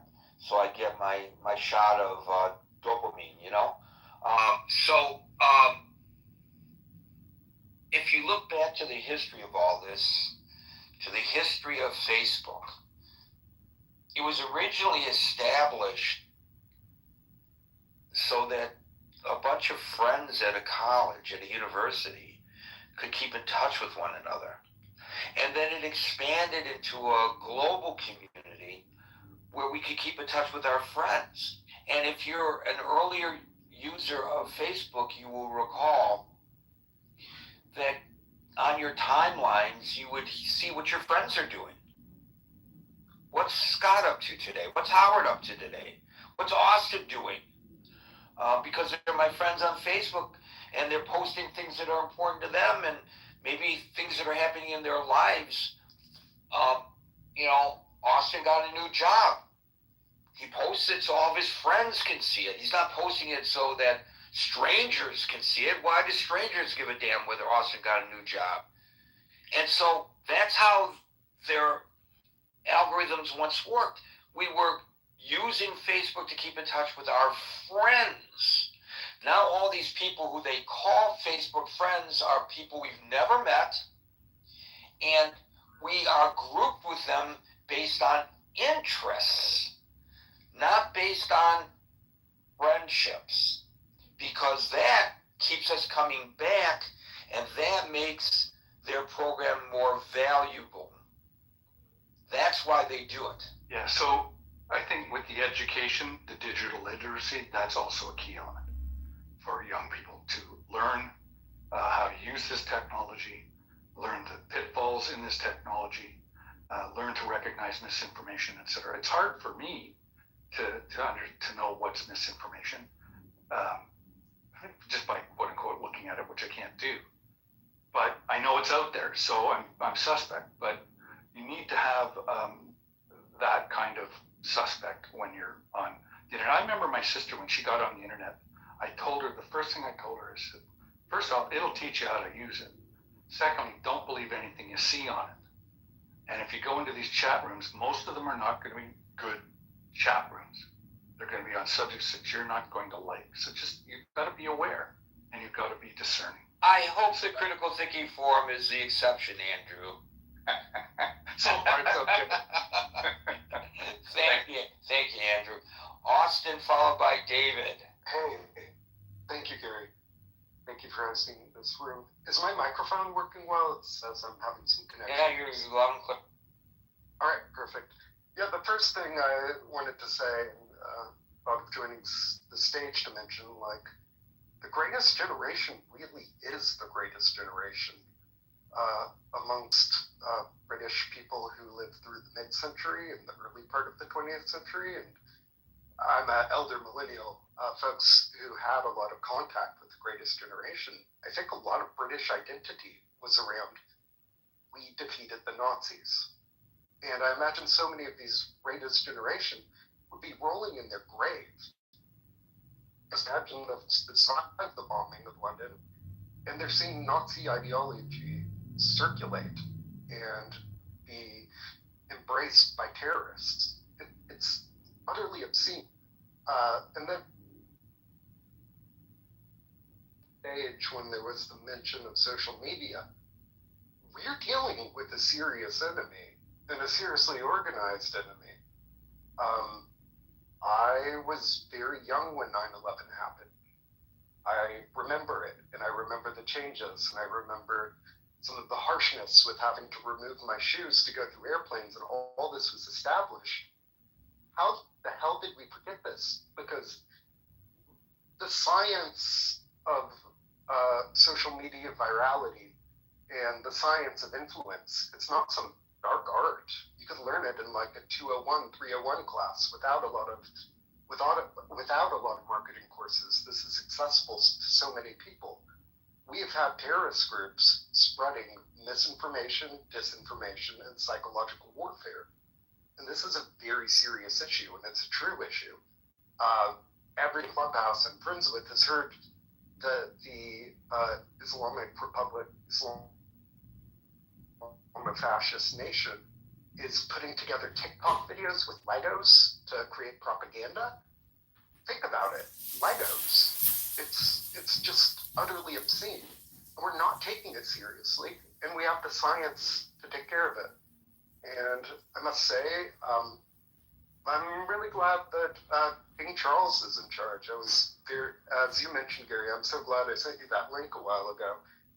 He is an exceptional monarch. He's probably in the top 1 percentile of monarchs throughout history. That speech he gave to Congress was magnificent, and it's interesting to have a king who became a king at old age. And you know what? You want to know something? It was a diplomatic speech, and he's not a comedian, but unlike Jimmy Kimmel, he made me laugh. Yeah, truly brilliant. I mean, it's so interesting that his coronation was around the retirement age of most people, but he's just accumulated so much wisdom.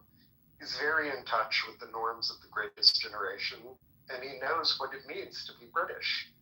And he embraces modernism to a good degree. And it's just absolutely terrible. Like, just confusion and irony. Like, throughout the history of Palestine, Palestine was a European colonial endeavor. And to see the irony of people so unlearned, so biblically illiterate, that they can't look at a map and see the Hebrew words of the ancient cities, or the ancient cities that were from Hebrew language and became Islamicized during various caliphates. It's just boggles my mind. But again, I guess it's a theme that keeps coming up. We're living a pick your own adventure book. We need to talk to our friends. We need to speak with the downtrodden and confused. And we need to elect leaders that are truly leaders and truly care about people. And I love London and I love grad school, and this is just deeply disturbing.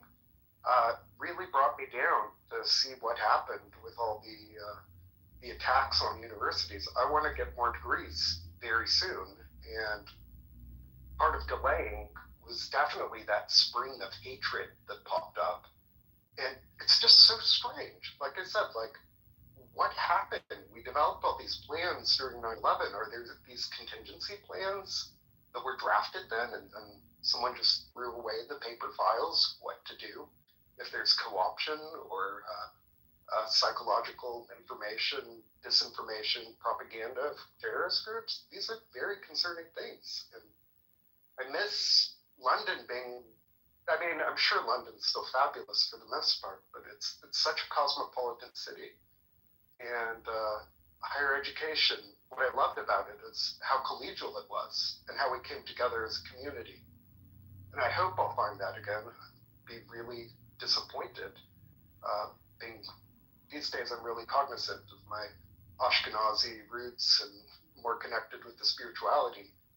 I'll be really disappointed. I cringe every time I see headlines of anti-Semitism on campus. It's antithetical to the purpose of a learned society. We need scapegoating. We need to choose good leaders, and we need to make an impact locally. And I don't know how to address trolls and stuff, but there's some of us that are very learned in the psychological sciences and marketing science. Maybe there needs to be like a service corps of public relations professionals, because I don't know what's happened with the PR, the public relations world perception of Israel. It's an ancient nation. So, Austin, you mentioned your dismay about the denigration or the degrading of a lot of things and places in society. You mentioned London in particular, as we have throughout our discussion here today. I have a friend, she's a university dean, and she and her husband and their preschool son went on a trip to London with great anticipation of having a wonderful time, and came back feeling that they were nervous the entire time they were there because of the atmosphere of the city. And they subsequently didn't have the time that they had anticipated when they went. So I don't know, I'm not there, I haven't visited London, I don't know what the situation is there, I haven't talked to her in depth about it, but she said that to me. So I know that's anecdotal, but they didn't feel comfortable in London. I don't know whether anybody ever said anything to them or anything like that, but whether there were other things going on, but they just did not feel comfortable. I imagine the graffiti and dumb posters from dumb kids that are illiterate about history. It's just unfortunate. And I think King Charles will try to do something about it, and I hope the future of the monarchy embraces this wisdom that we saw with Charles and Elizabeth. Well, I will tell you, and it's not supposed to come from the king and the queen, Camellia, but it's supposed to come from the elected government, and the elected government is starting to get it. The prime minister went to the location of the attack. He came under duress for doing so. Well, maybe that comes with the territory of being prime minister. You have to open yourself up to that. And the various offices they're quoted in my story above, they're taking this very seriously, what's going on there. And I don't know that we in the United States have caught up with the British government's understanding, our government that is, of how serious a problem it is right now. And maybe they will serve as an example to the United States. I hope so. Thank you, Oscar. We'll go to David, followed by Hulk.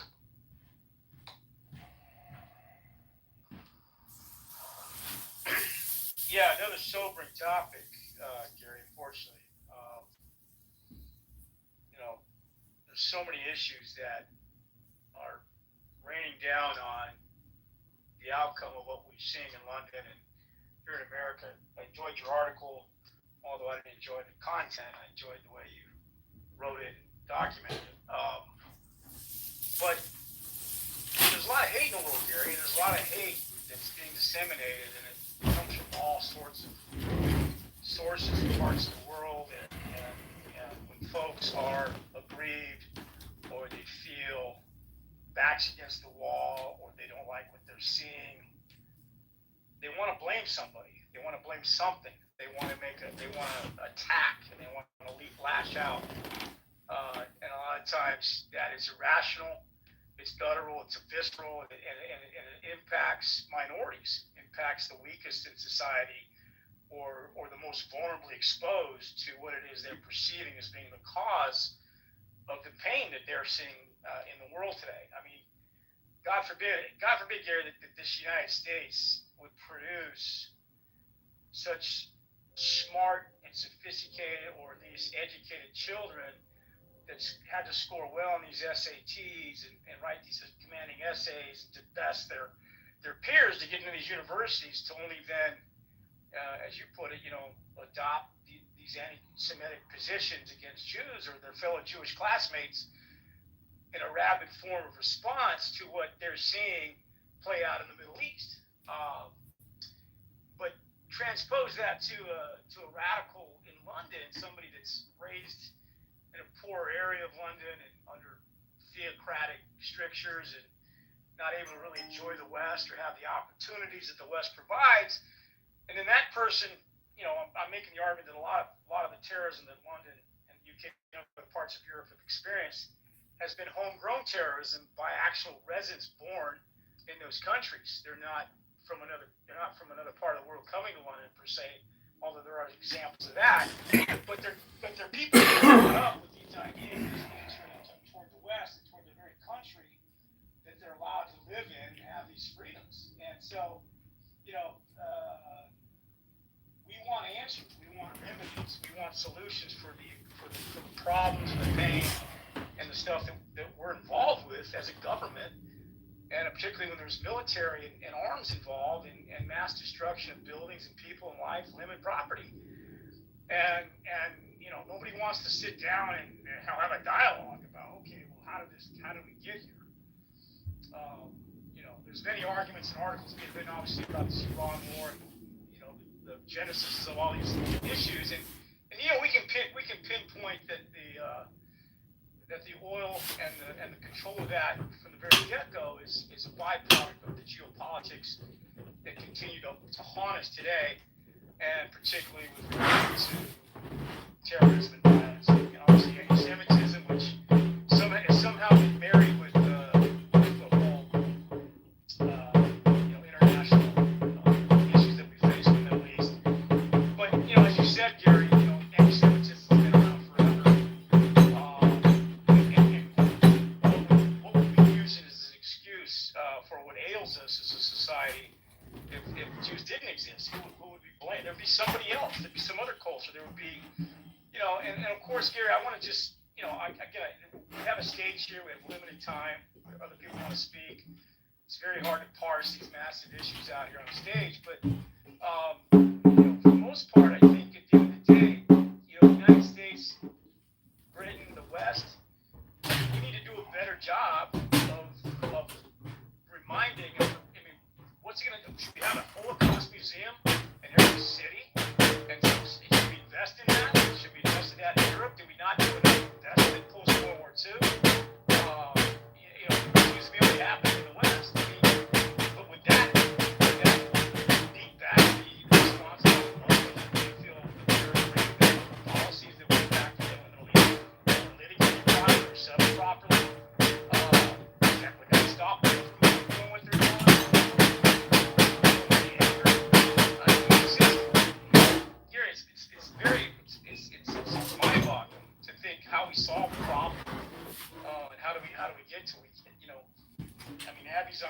stage, and she's articulated the money and the time and the energy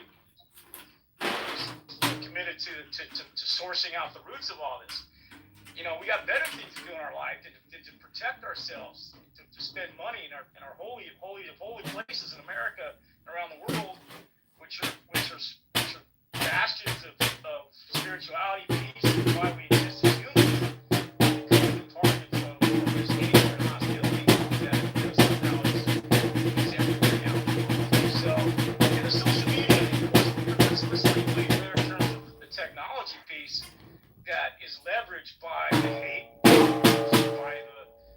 the monetization of that, and the ubiquity of how it can be accessed and imagery and ideas.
Anti-Semitism and how to basically check all that.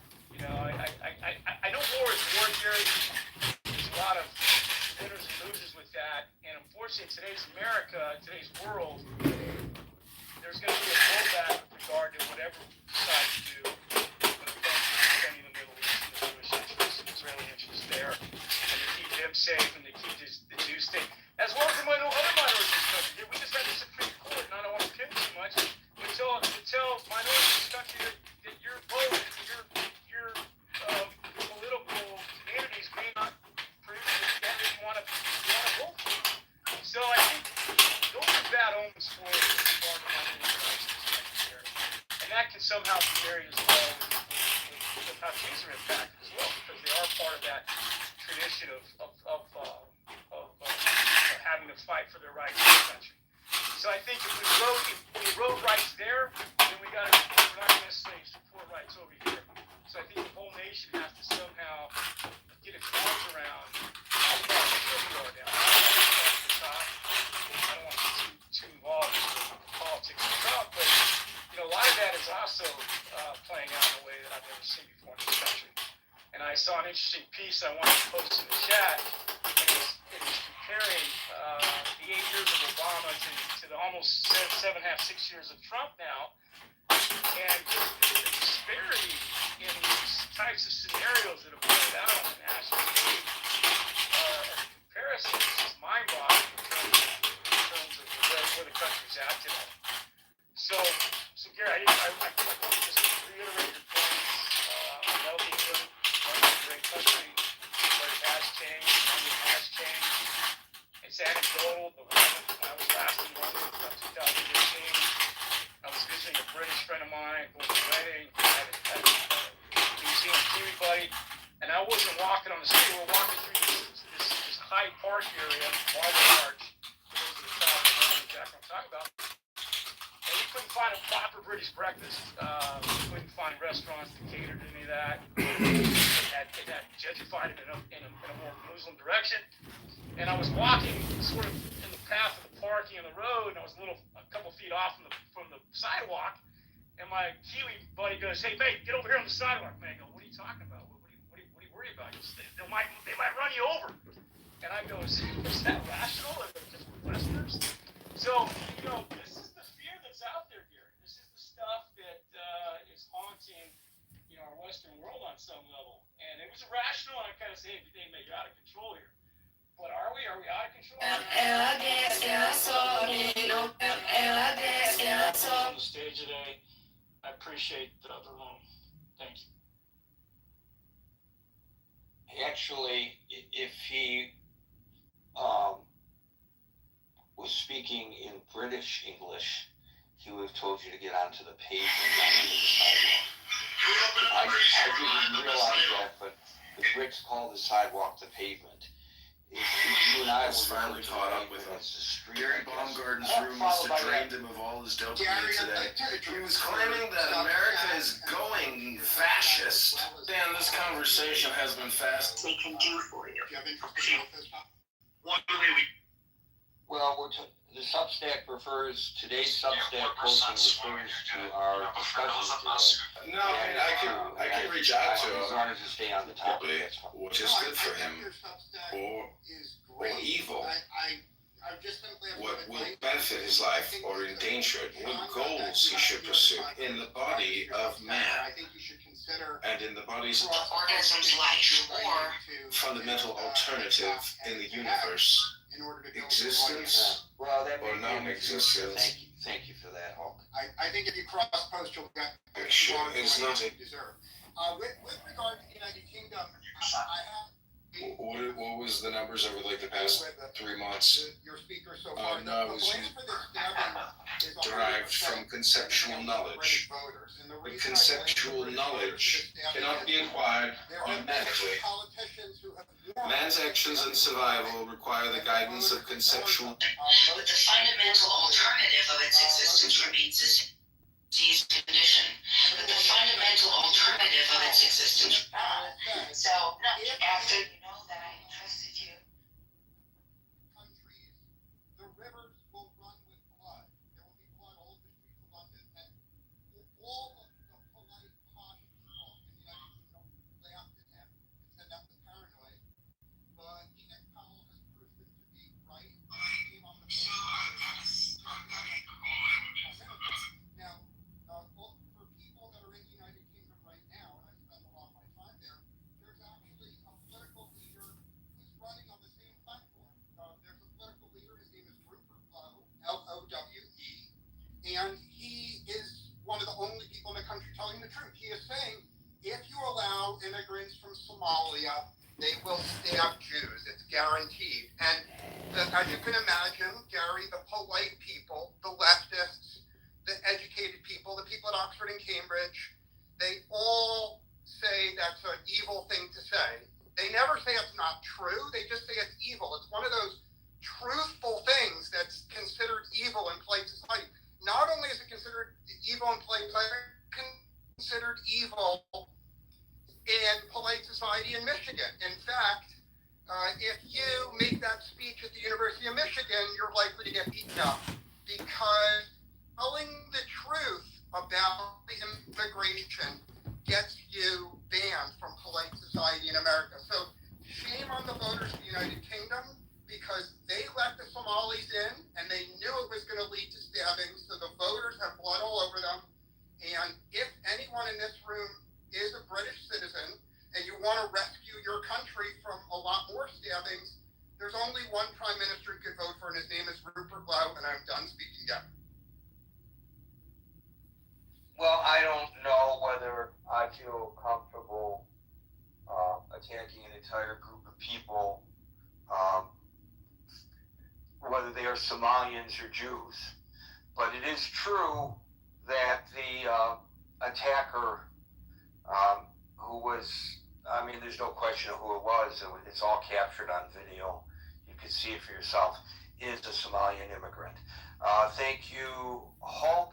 Abby, you get the last word. Oh boy, I really didn't want to have the last word here because I'm going to sound so redundant. And I hate having redundancy in your rooms and, sounding like I'm repeating over and over the mantra of what's going on, but it's definitely at an epidemic level.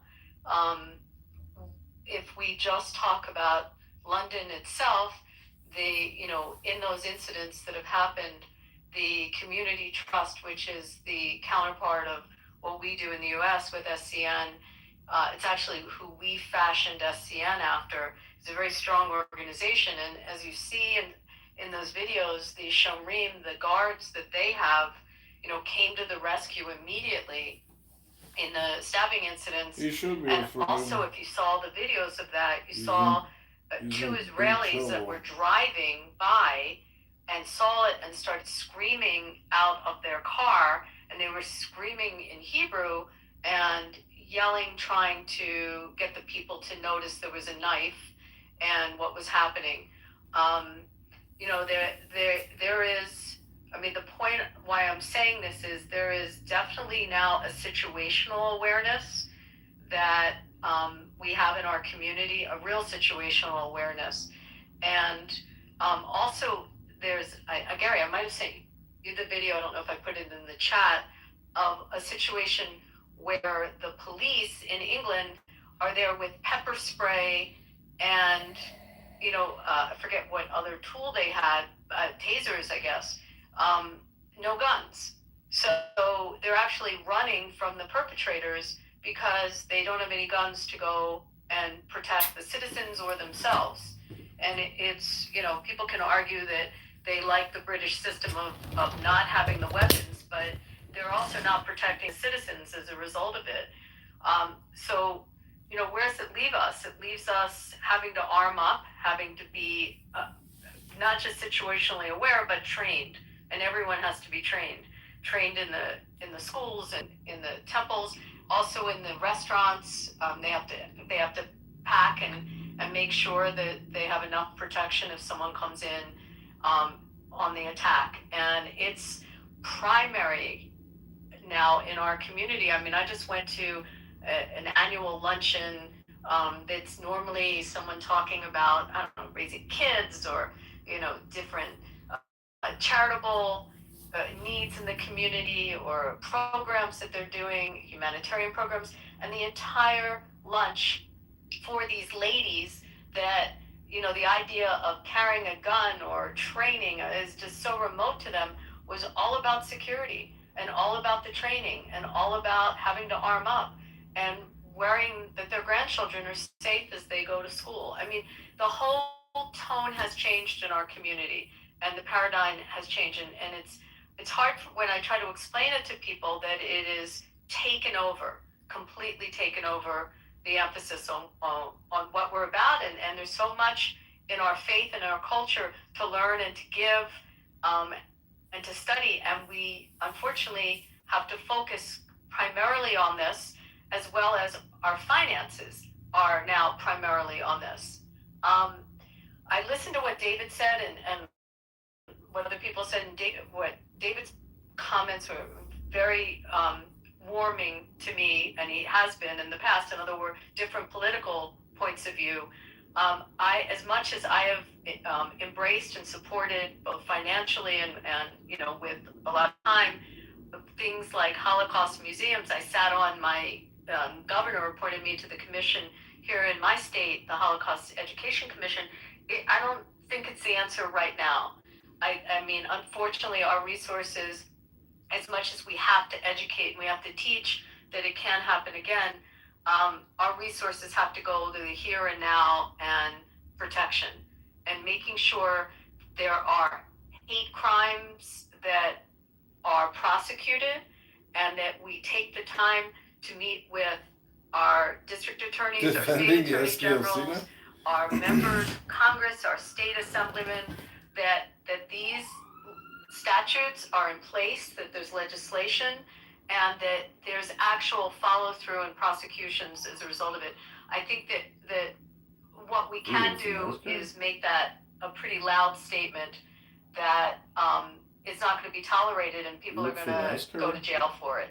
And they're not being prosecuted throughout. In England, and there's just story after story, but also in the United States, we have cities where we have district attorneys that are just not, they're not following through, they're not prosecuting. And what we can do is, and this is not the infamous Israel lobby or the Jewish lobby, these are American Jewish citizens that have to go to our elected representatives and tell this story and say, please help, and please ensure that that the legislation is there or the laws that are in place are actually enforced. I mean, I do as much as I can on that. Actually, tomorrow I'm supposed to go and testify at a hearing with respect to something with an education department in my state to make sure that the schools are safe and what they're doing to take affirmative action. I mean, silence by people is permission. And, you know, when we need, Jewish schools needs guards and students are hiding their Stars of David, and every parent and grandparent has to worry if it's safe to walk to synagogues, while, you know, you listen and you see mobs chanting slogans that make us feel like we're being hunted down where we live in places that we've called home for generations, and our parents and grandparents have fought to protect, and now we're at risk in those same cities.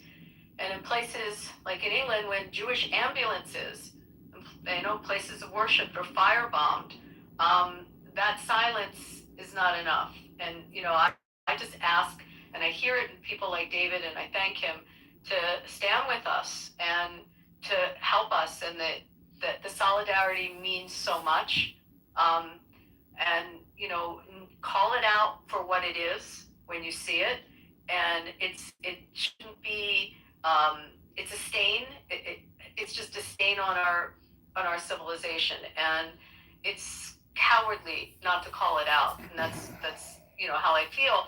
And the last thing I wanted to say is, when I think about this with London, which is what the topic of your room is, the people that are perpetrating this or enabling it, or as the last speaker said, voting into office those that are just turning their backs on it, their own grandparents and maybe parents, you know, fought a global war so that it could never happen again. I mean, they literally gave their lives so that this couldn't happen again, and the English lives, the British lives, to stop it, and it's literally happening again. And they're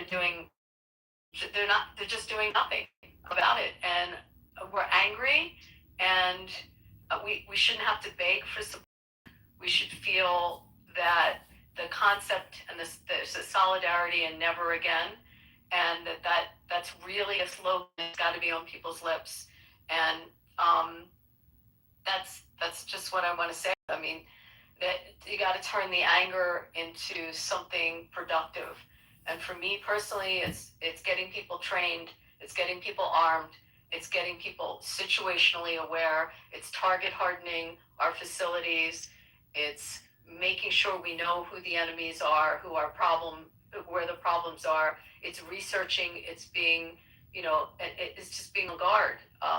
And doing that is at a risk for a lot of us. We're mapped. They know who we are. They know where we live. We have to do it. We have to do extra protection for ourselves, but we have no choice. It's literally on our doorsteps, every day, multiple times a day, and that's the hard reality. And thanks for letting me talk. Sure, and I guess my microphone, I'm walking around doing things in my house and my microphone was stuck on. I hope that didn't distract from what Abby had to say. Very important points. Abby, I just want to ask you very quickly. I see Lena, who we invited up earlier, finally made it up to the stage, so you're lucky you didn't have to be the last speaker.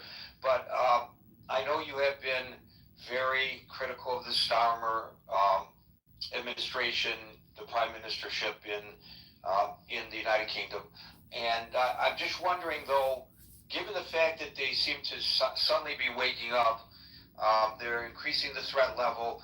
They're calling this, that administration is calling this an emergency, the attacks on Jews in the United Kingdom. Are you a little frustrated that they're doing this and we're not hearing this in the United States from our government official?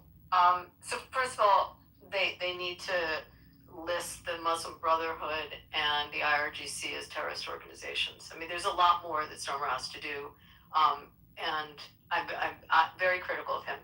I am hearing it now. I don't want to get political. I swore this, and some other people did, but I am hearing a call to arms and a protection from some of the leadership in in our government. I definitely hear it from senators on the Republican side. I hear it on some moderate Democrats that have come out. If you listen to people in Congress like Josh Gottheimer, I can list off members of Congress that have been very vocal about it. Some that I don't agree on their other policies, but strong on this. I'm definitely hearing it from our senators.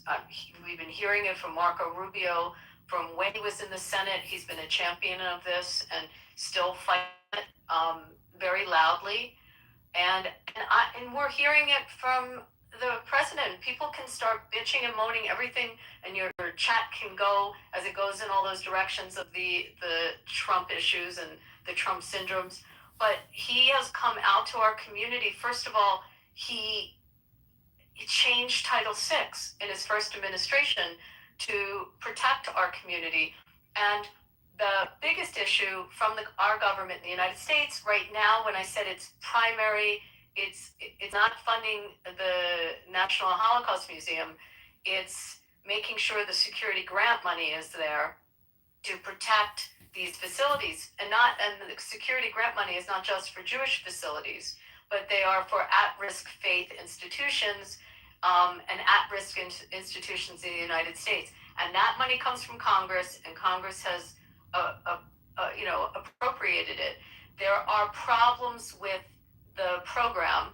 There are problems with how you get the funding, and you have to put the money up front. And a lot of these institutions are poor, and they don't have $150,000 to put up front to pay for the systems that then ultimately it'll take them 2 years to get reimbursed. And they need to fix those programs and to make them user friendly. But there are people within our government that Ted Cruz has been amazing and a real strong leader in the Senate on this. And there are people in the government, including Leo Terrell, who's exceptional. But I think our president is aware of it, and he's communicated that, and he is proactive on it. So obviously there's so much more that needs to be done because it's at an emergency level.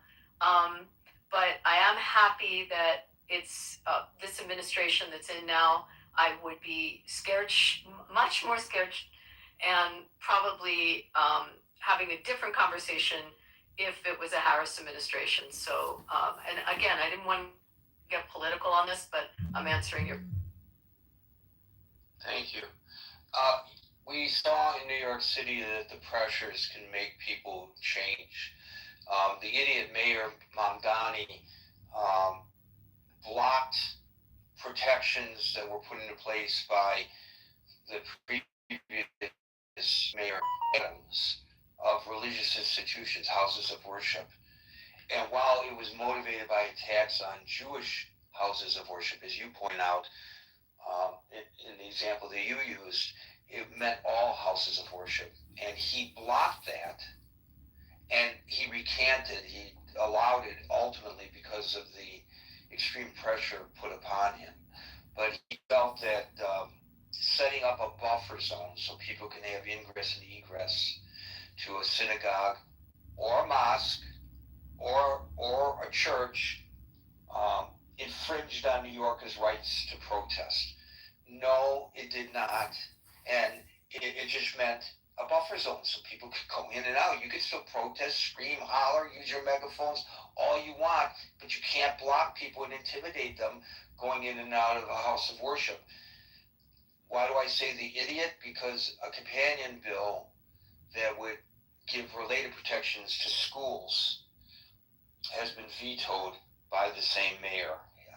And hopefully he'll come under the same kinds of pressures that he came under when it came to the religious institutions. But this is what we need, is people need to be protected.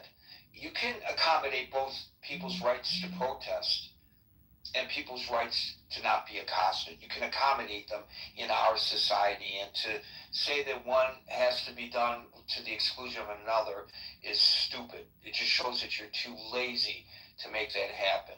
Lena, you've got a minute and 30 seconds if you don't mind squeezing it in. I'll be very quick, and thank you, Gary. This is very confusing. We're living in a globalized world, and information travels at the speed of light. And I am a baby boomer, so my parents, they were both in the resistance when Nazis occupied Greece, and I think those of you who know me know some of the stories. So I am, it's been drilled into me since I was a child that that we don't support anti-Semitism in any way. And of course, being the person that I am, I would never support anti-Semitism. But I think it becomes very complicated when we are chatting and talking and speaking without knowing who we have across from us. And a lot of times, what I find, the way we are talking can sometimes slide into anti-Semitism, which is totally absurd, but it does, and it can. And there's a lot of anti-Israel sentiment out there after Gaza, generationally speaking. Okay, I just want to make that very clear that I have become aware of it, that a lot of people are anti the expansionist sort of project of Israel. Right, but what the discussion today is not whether Israel's policies are good or bad. The question is whether, if one opposes Israel's policies, they might not, by the way, that's just an excuse perhaps, but let's just take it at face value, that if they hold to that position, that it's appropriate to attack Jewish people who have nothing to do with the decisions of the Israeli government. And so... Absolutely not is the answer, Gary. Yeah, thank you, Lena. I gotta go, unfortunately. Thank you. Folks, we're here Monday through Friday from 5 o'clock New York time, so go 5 o'clock New York time tomorrow for the next edition of the Critical Thinking Forum. Everybody be safe, be well, and peace out.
If you invest in the stock market, you could lose money.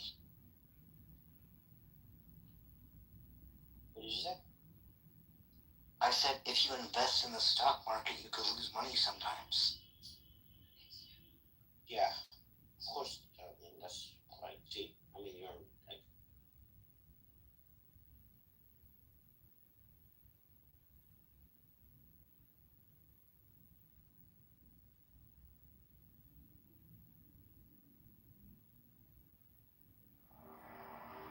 Mine is the head of the man, and my insight is keen as the hawk's. By my head I invoke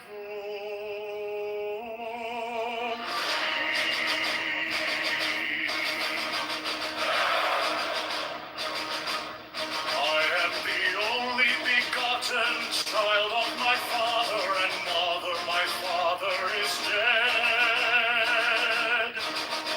My mother bore me with labor and pain and fear. By my body I invoke thee. About me shine the diamonds of radiance, light and pure. By their brightness I invoke thee. Mine is the red triangle, reverse the sign, given on the sacred deed of thee, O Lord. By the Lamb I invoke thee. Mine is the garment of light, so born with gold, the fashion of light that I wear. By my robe I invoke thee. Mine is the sign of the prophets and times. By the sign I invoke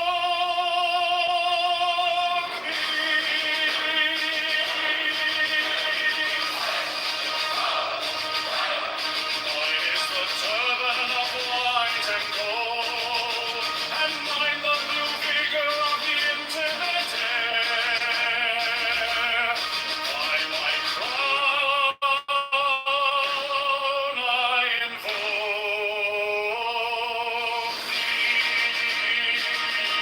My fingers travel on the beats of pearl, so run I after thee in thy car of glory. By my fingers I invoke thee. I bear the wand of double power in the voice of the Master.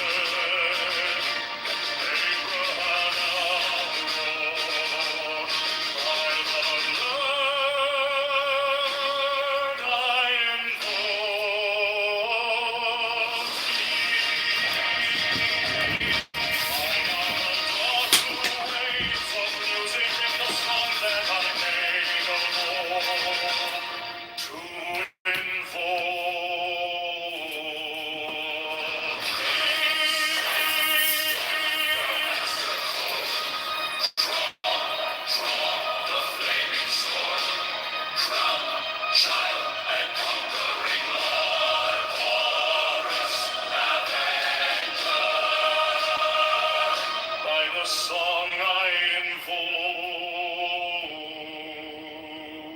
thee. In my hand is thy sword of revenge. Let it strike at thy bidding. By the sword I invoke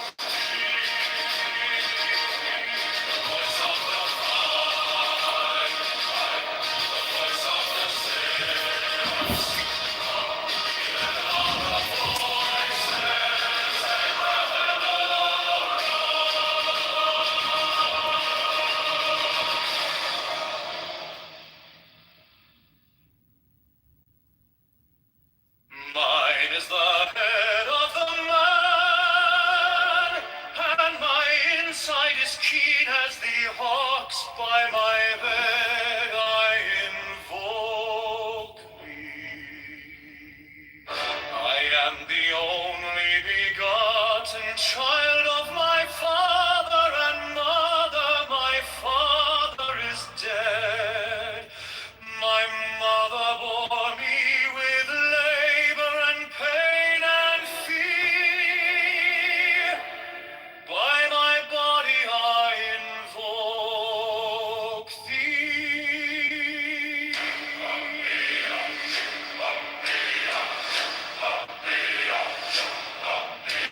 About me shine the diamonds of radiance, white and pure. By their brightness I invoke thee. Mine is the red triangle, reverse the sign, given of none, save it thee, all thee, O Lord. By the Lamed I invoke thee.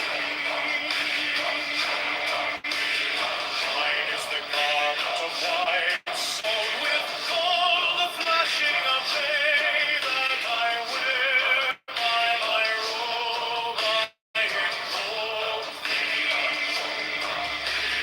Mine is the sign of a prophet and Typhoon.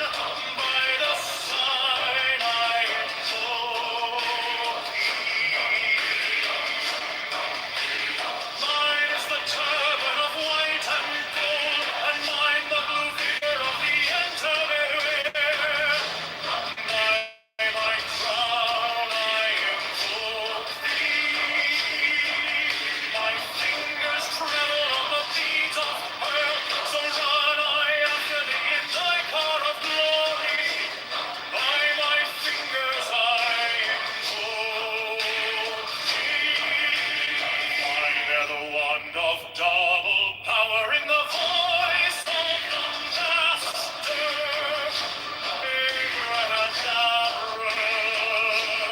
By the word I invoke thee. I know the dark waves of music and the song that I made of all to invoke thee. Strike the master chord, draw the flaming sword, child and conquering Lord, Horus Avenger.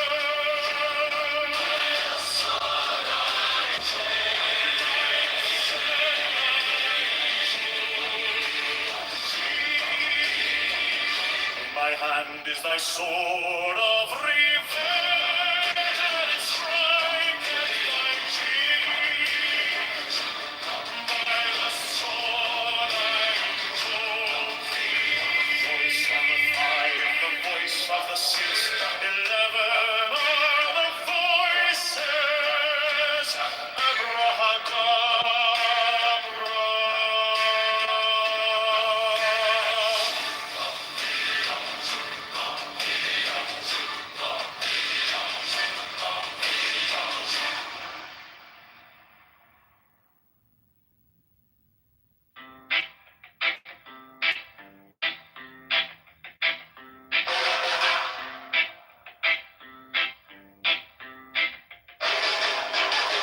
Mine is the head of the man, and my insight is keen as the hawks. By my head I invoke it.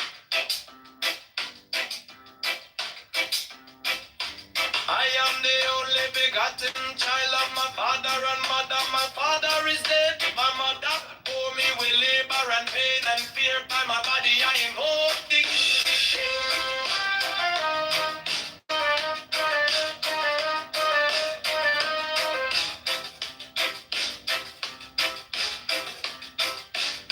About me shine the diamonds of radiance, white and pure. By their brightness I invoke thee. Mine is the red triangle, reverse the sign given of none. Save it be of thee, O Lord.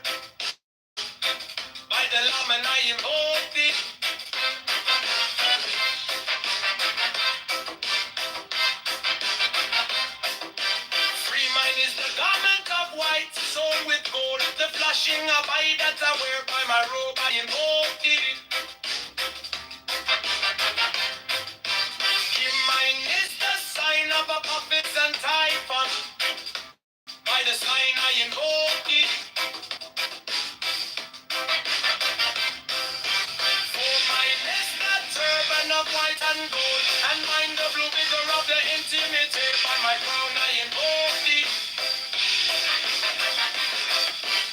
My fingers travel on the beads of pearl, so run I after thee in thy car of glory. By my fingers I invoke thee. I hear the wand of double power in the voice of the master. Abrahadabra, by the word I invoke thee. Be mine are the dark blue waves of music in the song that I made of old to invoke thee.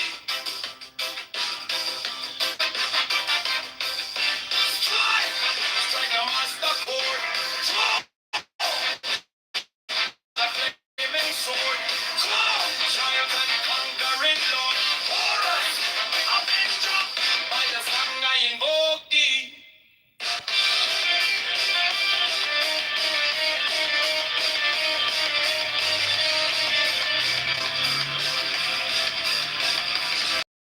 In my hand is my sword of revenge.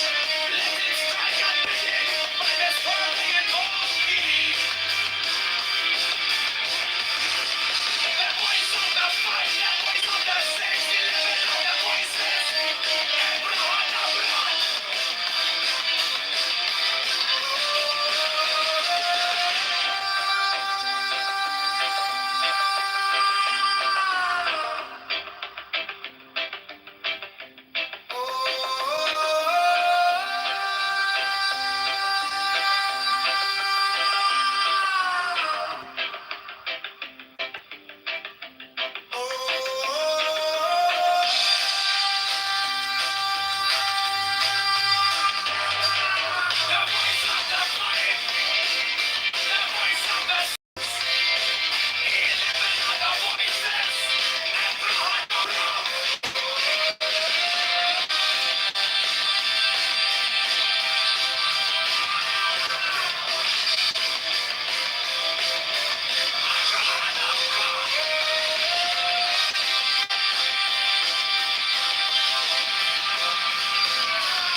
Mine is the adaptive man and my insight is keen as the heart.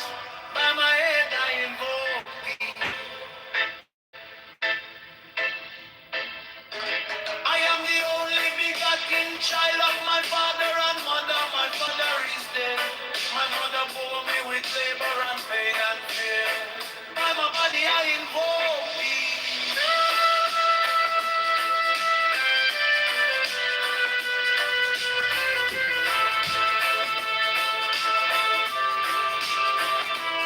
Above me shine the diamonds of radiance, white and pure.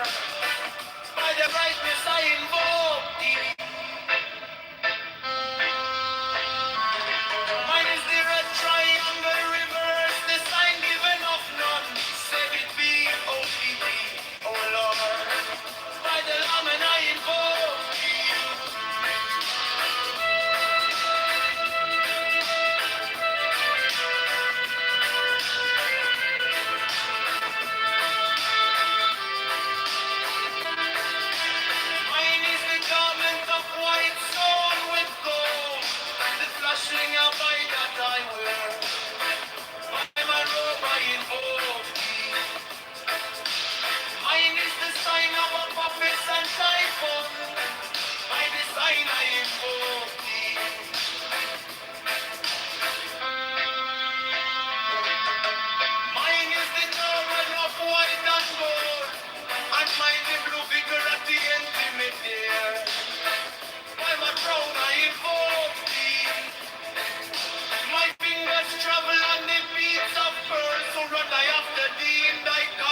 the man. My insight is keen as the heart.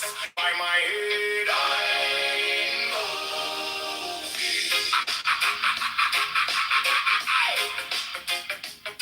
I am the only begotten child of my father and mother. My father is dead. My mother bore me with labor and pain and fear by my body. I know about me. Shine the diamonds of radiance, white and pure by the brightness. I know mine is the red triangle reverse, the sign given of none, save it be of thee. Oh Lord, by the living. I know mine is the garment of white, so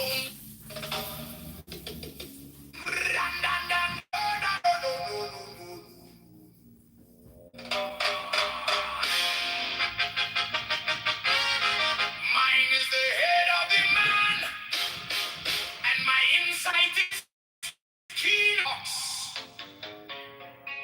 By my head, I invoke thee.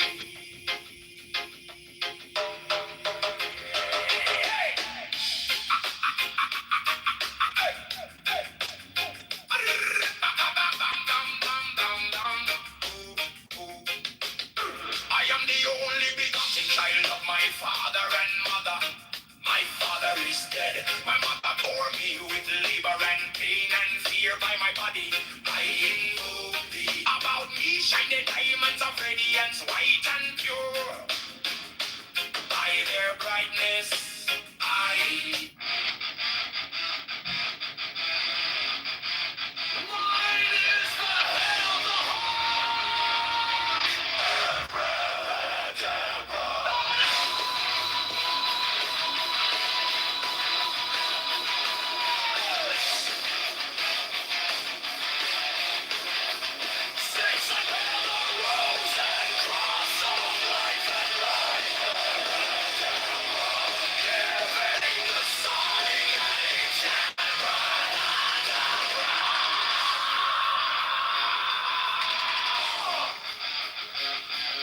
remaining in the sign. The invocation concludes. Therefore I say unto thee, come thou forth and dwell in me, so that every spirit, whether of the firmament, or of the ether, or of the earth, or under the earth, on dry land, or in the air, of whirling air, or of rushing fire,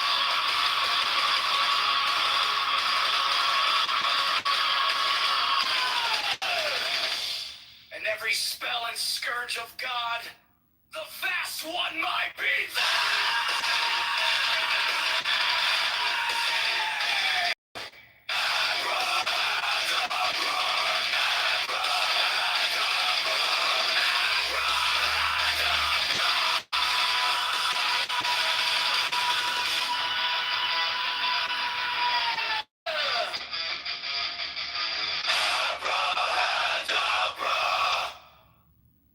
Mine is the head of the hawk.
And cross of life and light, giving the sign at each abrahadabra.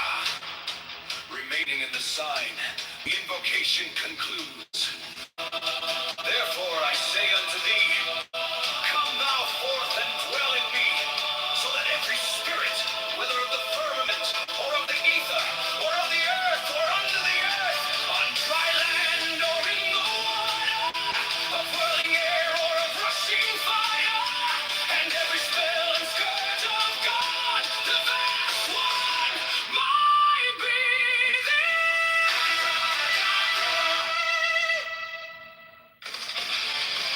mine is the head of the hawk, abrahadabra, and ends.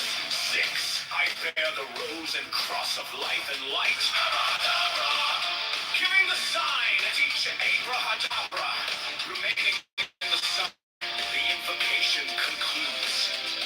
Therefore I say unto thee, come thou forth and dwell in me, so that every spirit, whether of the firmament, or of the ether, or of the earth, or under the earth, on dry land, or in the water, of whirling air, or of rushing fire, and every spell and scourge of God, the vast one,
came like dawn in my hands, soft but stronger than I knew.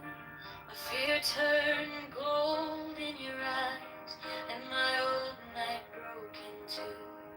I was lost in the noise, now I'm learning how to stay close to your quiet light in the middle of the day. Stop thinking, let it fall. Take the deepest breath of them all. Hold it close, don't run from the feeling. One more second, you can start believing. Wisdom of God, now it's joy. Wisdom of God, now it's love. Wisdom of God, my heart is open. Wisdom of God, I rise above. Hold, hold, hold, let it go, go, go. You are the answer I needed to know.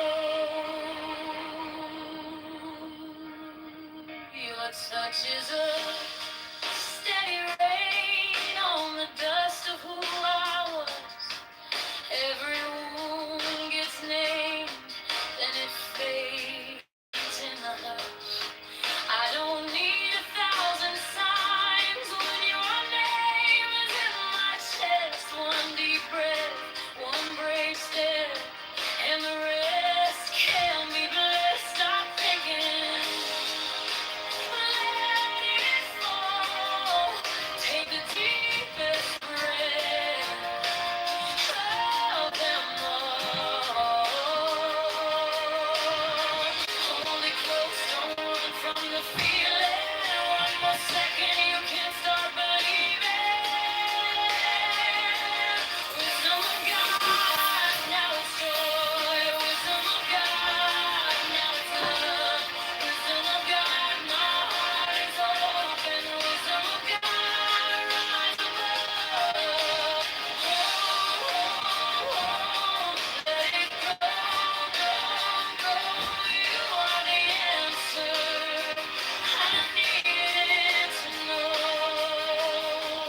If I tremble, stay near. If I break, pull me through. Teach my hands to release what I cannot hold with you.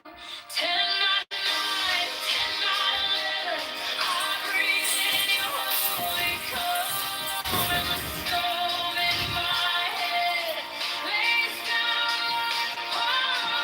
Wisdom of God, now it's joy. Wisdom of God, now it's love. Wisdom of God, my heart is open. Wisdom of God, rise above.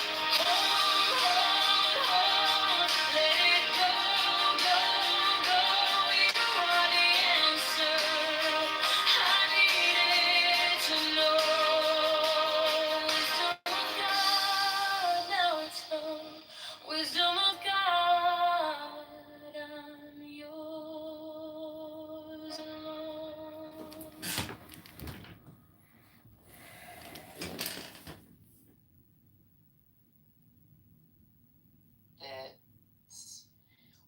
It's quieted down or minimized. I think that's really important because I think those threats are getting louder and they're seeping in societally as well as our borders and you know I mean on all levels the threats are there, and that would be a second. I don't know. I'd have to think about what my third would be on whether it's a domestic, what domestic issue stands out. But Abby, Stopping the potential civil war between the left and the right, figuring out how to do that. Finding a leader, maybe. Wouldn't it be amazing if you could have, like, I don't know if it's ever even been thought about, where you have the president and the vice president from two different parties, like they did in Israel that time, and then they and that we did that for a little while in the early in the country. The person, I think it was only in the first 3 electoral. Adams was. Adams and Jefferson. So basically, Yes, that's true. I forgot about that. it was the person that got the second most votes in the electoral college. Was the vice president. Became the vice president. And yeah, I mean, I don't think a lot of Jefferson. I think a lot of Adams. I think Adams was probably the best guy we've ever had politically at that level of the game. But he was a one-termer. I mean, you forget that John McCain wanted Joe Lieberman, and the Republicans said no. Was Lieberman already Yes, independent by then? Independent by that time. Yes, he Right. was. Do you know that this group that I did a documentary with a long time ago on Begin, I didn't invest in this, but they then did a second documentary on the life of Joe Lieberman. And while they were doing the documentary on him, this is just a side note, he died like before they were finished filming. So they had to kind of regroup and rewrite the whole second part of the documentary, but it's out. It came out. I mean, he was a remarkable man. But would you say that probably was the most contemporary reach over between the parties? I didn't even think about that one. Yeah, he wanted to. McCain and Lieberman were very close friends. It's very interesting how very, very close friends you don't have anymore. You had Joe Biden and Joe Biden and John McCain. They were like brothers. You had Bill Clinton with the Bush family. We don't have that anymore. You don't have Chip O'Neill with Reagan. You don't have that kind of thing. And you got rid of John Bonner. But they're actually, so there's 2 members of Congress that I know, and it's weird. Remember when I went to the State of the Union, they sat together, even though they're different parties, like the parties are split in the room. Mike Lawler from New York and Josh Gottheimer are very close, and they've introduced bills together. Like their politics are very similar. And you see some of those alliances in Congress, kind of what you're talking about, but you're talking about more leaders like Boehner. Yeah. Historically, it's not as far back as Jefferson and Adams, but there's one other time. But I think it is that because you mentioned Civil War. Lincoln's second term, I want to say, he was a Republican and Andrew Johnson was a Democrat. I didn't realize that. Were their politics that different? I totally. Yeah, I think again it was more unity because how fractured the country was. Even the parties were fractured. Lincoln winning the first time was almost an accident, right? Because he was way out in the woods and kind of wedged his way through the New York establishment. How long was he in office for his second term before he was assassinated? Not that long. It was about a year, right? It was less than a year. The Republican Party was fairly new. No, it was months. It was about 4 months. It was April of 1865. Because the Republicans replaced the Whigs, right? The Whigs kind of died out. Republican Party was fairly new. I don't think there was a lot of discernment as there is today. It only had started in the early 1850s. Wait, I got a shout out to the Union League on that, Scott, because wasn't it all kind of started there and he came back? It was, the Union League was started to raise money for the Union, right, in the Civil War, yeah. Sorry guys, that's a club in Philly. Scott and I had drinks at. Yeah. It's interesting. You and I, I think about this with a lot of my Republican friends, right? When you and I sit and hang out, I don't think we actually disagree about that much, right? You and I could probably, if you and I were senators or something, we could probably cut a lot of deals, right? Because we both love the country and we both, we value similar things. We probably have different views on healthcare or the welfare state or something like that. But at the end of the day, I think you and I could split the difference. And why can't we build a culture that splits the difference anymore? Interesting. Yeah, we really haven't disagreed. It's because I don't think everyone, I started out as a Democrat and moved to to a Republican. I think people people shift, but that doesn't take away some of your core beliefs.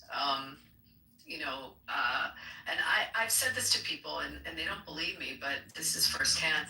When I sit in the RJC meetings, I'll sit at a board meeting, there'll be like 40 people at the table, and I don't know if I could count on my hand any of the people sitting at the table that aren't pro-choice and pro-pot. They all started out, they were liberal Democrats, and for whatever reasons they became Republicans, but they started out from that position. I think the answer to your question, Scott, is because as soon as you start running for public office, and I see this in California, they work their way up the system and they're getting money from the senior politicians of their party. So it's a simple matter. Yeah, maybe you would agree with Abby on all these things, but then your campaigns cost money, and they put conditions on receiving that money from the party, from other candidates.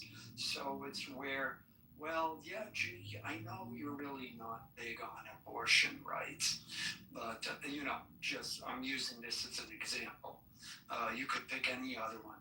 I know you're kind of middle of the ground, but yeah, we'll give you $100,000 for your campaign. But yeah, you got to go in harder on abortion rights. None of this middle of the road,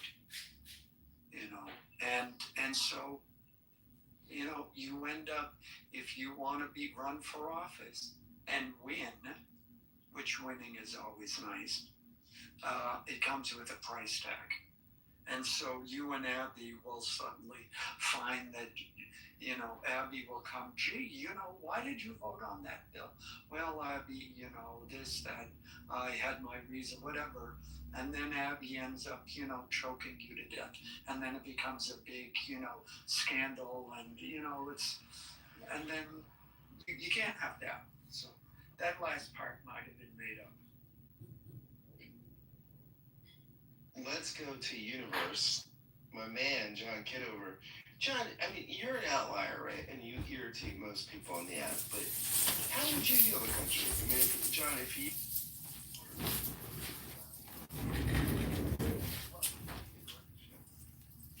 Well, if you look at my PTR, I'm reading Ayn Rand's The Virtue of Selfishness. And if you show that to people, they say, oh, what a horrible title, Virtue of Selfishness. There's no virtues in selfishness. Well, it's a clickbait. Are we going to talk about the Bill of Rights 2.0? Hello? Or was that just clickbait? Hello? Oh, yeah, Jakob, you're Oman. You can take over the room if you want. No, I'm not taking over the room. I just, I thought it was an interesting concept. To be honest, I've always been thinking about Talmud 2.0, like if the rabbis got together and sort of like talked about it. So like, it's a really intriguing idea. Yeah, I mean, I think on some level, right? I mean, part of the Bill of Rights, I think affordability is the issue, right? And I think that's the thing that the parties, and they're both fumbling it, right? I mean, we don't know how to do this, right? Like basically, most Americans that are functional can't afford to live in the country, and it's awful, and I think that would be that would be 2.0, right? That would be how can we get to affordability? But I think the left would say that you do it through taxation and redistribution. The right would say you do it through deregulation and lower taxes and prosperity. And I don't know that either party has been successful in making life affordable for most Americans. How do you come back from 9% inflation under Biden? That's what I'd like to know. Because we're still reeling from the effects of that. Yeah, so I think what Biden did was he made a strategic decision that we could say was a fail. I think he was facing a recession on his watch. So what he did was it's so great, the inflation, the Anti-Inflation Act or whatever. Inflation Reduction Act. Yeah, what he did is he drove up prices, right? I mean, he put $1 trillion into the economy. And I'm not an economist, I don't know anything about economics, but I do know if you have more money chasing the same amounts of goods, the prices go up. So he inflated prices. So, but I think it probably did stave off the recession. It might have not been the right decision politically, right? I mean, just pragmatically. I mean, I think probably a more disciplined president would have just let the economy go where it went.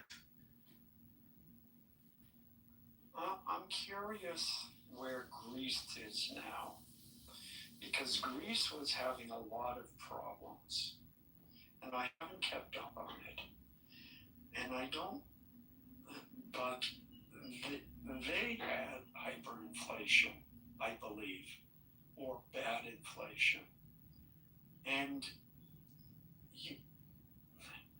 the idea, look, if you've spent too much money, you have to stop spending money.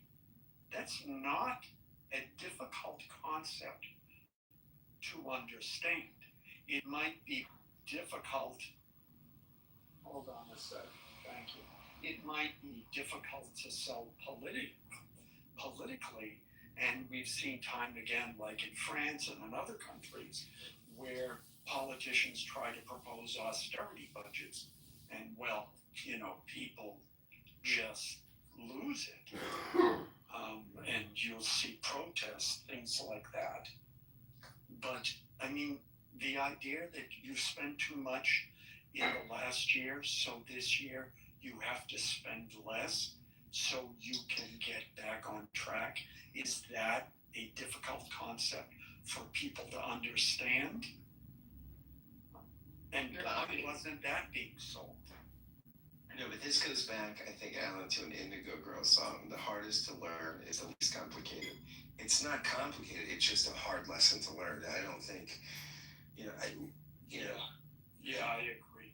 Yeah, I mean, Abby could speak to this, right? Because she is, the dean of conservative politics here. But even Ronald Reagan, right, was not a fiscal conservative, right? I mean, he was claimed to be one, but his actions were otherwise. Yeah, he cut taxes and increased spending. I mean, no, he did try to sort of pare down the government, and he was Doge. There were more employees after he left than before he left, before he entered. So he tripled the national debt. Why do we revere him? Why do we revere him so much? What do you think it is? It's his persona. It was his I want to say one more thing.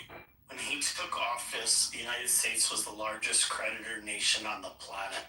When he left office, it was the largest debtor nation on the planet. All in one To answer Abby's question, we revere him, I think, because we had a clear and present danger in the Soviet Union. And he, for all of Reagan's faults, he saw that there was a good guy and a bad guy. And that's part of what spent us into our debt, right? I mean, it was deficit spending on the Cold War.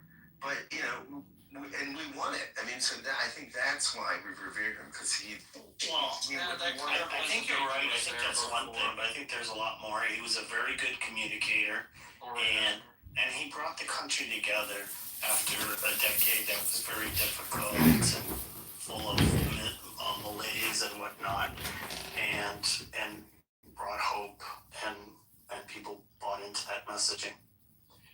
When it comes to Reagan, I think people forget how politics work and our Congress works. What I remember is that Reagan proposed all these cuts, and I forget the name of the budget guy he hired, who was just slashing government programs. David, Stockton. Dick Stockton. No, Jay Stockman, yeah. Stockton. Stockton. No, Stockman. Stockton. Yeah, What was it, Stockton? I've heard the name Stockman 17 times now. We've got. Okay, we know what you're talking about. In any event. Yeah, because Stockton's a basketball player. Yeah, in any event, in order for Reagan to do what he did, he had to make a deal with Congress, which was Democrat controlled. So Reagan drove up military spending, and the Democrats said, "You're going to do that? You're going to spend more money on the military. We're going to spend more money on the stuff we want to spend money on." So that was the deal. So together, they drove up the budget, and that's how Reagan got what he wanted, and that's how the Democrats. Don't you think? I think when we've done well fiscally, we get a Democratic president and a Republican Congress, because the Republicans, when there's a Democratic president, they don't spend money. When there's a Republican president, they spend money. When there's a Democrat president and a Democratic Congress, they spend money. What's a unique combination in our modern politics is when you get a Democratic president and a Republican Congress, the whole system becomes fiscally conservative. I would, first of all, I don't be on record as agreeing to that, even though I might. That's number one. Number two, I'll give it the caveat where that used to be true. Up until, say, I don't know, 15 years ago, I couldn't put a date on it, but I think that used to be true when Democrats still believed in meritocracy and those kinds of principles to a certain degree.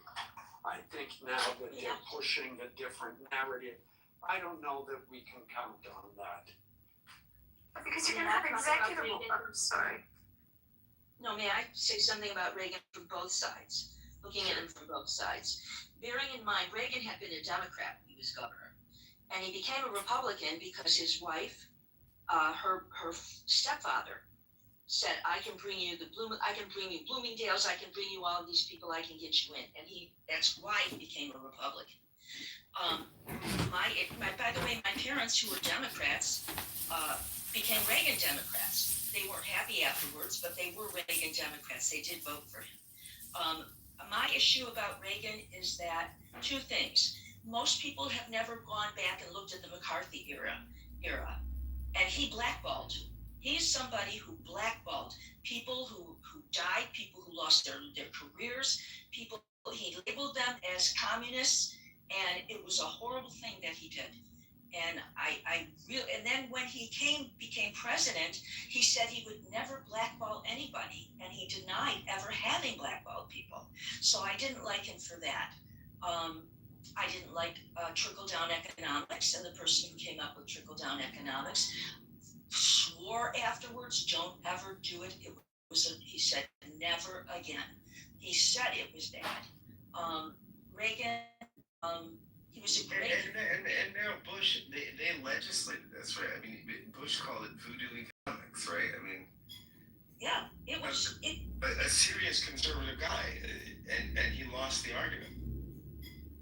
Yeah, as Meryl said, even the proponents of it later admitted that it didn't work, and it doesn't make any sense. But that's what this administration is proposing without saying it. They're not saying it, but that's what it becomes. From the top, if you get anything, it trickles down. And you're not really going to get anything. The one thing I did like about Reagan, I believe he was very good friends with Tip O'Neill. I like the idea when you can have, which we'll never have again, not now anyways, when you have somebody who says, here's the person I want to pick as a nominee for the Supreme Court. And, when Bork didn't work out, they sat down. The Republicans and the Democrats sat down and they put a list together and said, who could we confirm? And we don't have that anymore. Yeah, but that wasn't Tip O'Neill, Meryl, because Tip was Congress, right? Tip. Who was running the Senate then when he was and Tip was Speaker of the House. Tip was in the Congress. So when you're talking about who, He was very close friends with Reagan and had that kind of influence. They did have drinks. yeah, no, I know. I was just curious who was the Republican in the Senate. Was it Kennedy? Who would have done the deals Oh, with you mean the majority leader? Bork and no, what she's talking about with Well, with Bork scared combinations. everybody. Bork scared everybody. Oh, I know. But Realistically, he scared everybody. I was just trying to remember who. Yeah, I'll look it up. Joe I Biden. can't remember. Joe Biden was there then. Yeah, but he wasn't a leader. He wasn't a Kennedy leader, was but the Dem leader, right? Or no? No, to Merrill's No. point, yes. No. To your point, yes, they were much more cooperative with each other. Absolutely. But to And we say, lost that. yeah. That started with, I'm blanking on his name. But Mitt Romney, no, Ted Cruz, and No, Mitt Harry Romney. Reid was an asshole, and he's my senator. Mitt So. Romney, yeah, but Ted It's, Cruz made Mitt Romney lose the presidential race. the agreement with America, Jesus Christ. In Yeah, I any have the names. yeah, but That was Gingrich, the contract with yeah, America. Newt Gingrich, thank you very much. Yeah, but to say Bork didn't work out, Kennedy and the Democrats said, this guy is not going to go past. We are not going to vote for him, and we are going to assassinate his character. And Bork answered the questions honestly, which you will never get again from a Supreme Court nominee, because they know the other side, whoever nominates them, the other side will assassinate their character, as we have seen time again. And I don't that's think it's- why Mitch McConnell said, okay, I'm not going to forget this. The Senate Majority Leader were Howard Baker, 81 to 85, Bob Dole, 85 to 87. Yeah, so when I look at the budget of the Reagan administration and the federal outlays as a share of GDP, you see that the total outlays dropped slightly. Revenues dropped from 19% to 17%. Defense went up from 5% to 5.5%. Non-defense discretionary outlays fell from 4.8% down to 3.3%. So it was a pretty radical cut in non-defense spending and a very big increase in defense spending. But the real killer, of course, was the drop in revenues. But Euro, that defense spending. So if I were to put on the yellow tablet and draw the line down the middle, the pros and cons on Reagan. I mean, and I'm a little older than some of you, so I lived through as a kid.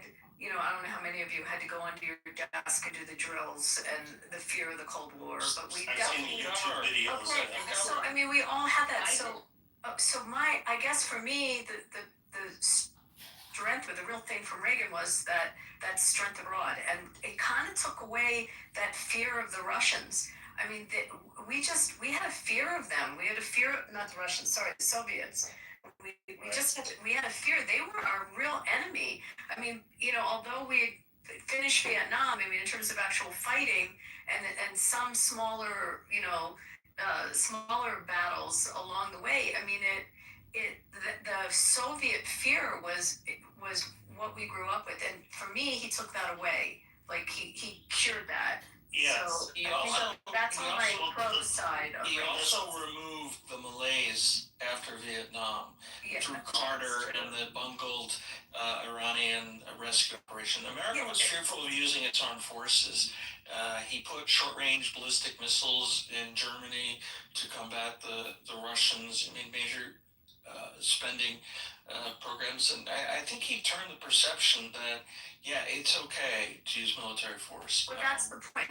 Spending euros talking about, like, for a lot of the heads of Americans, they justified it because he took away that threat of that enemy. I mean, I'm not articulating it well, but that's... No, I think you're articulating it just fine, and I think I agree with you.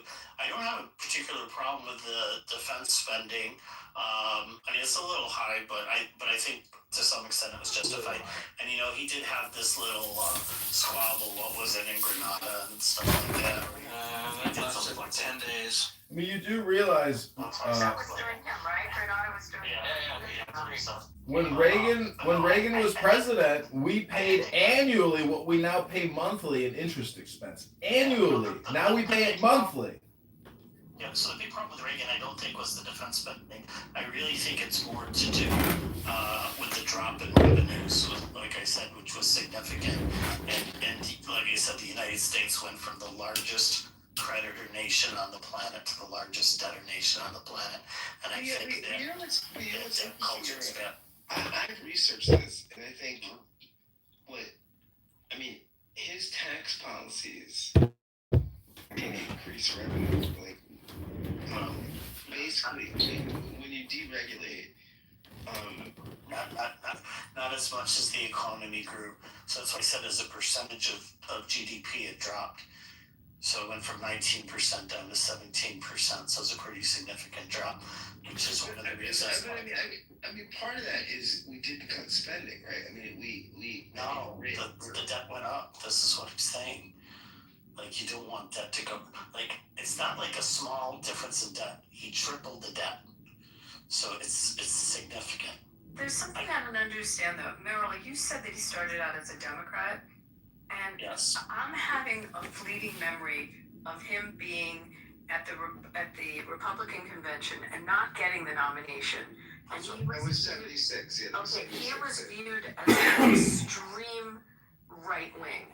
Like, he was extreme right. So it's weird that he started out as a Dem because he was perceived, compared to the other R's at that time, as like far right. No, that's actually incorrect, Abby. That's totally incorrect, Abby. Abby, that's totally wrong. No, Abby he was a Barry Goldwater disciple, and Goldwater, I mean, it's interesting because Cheney was, in that administration, and I remember listening to In what role? Cheney was defense secretary.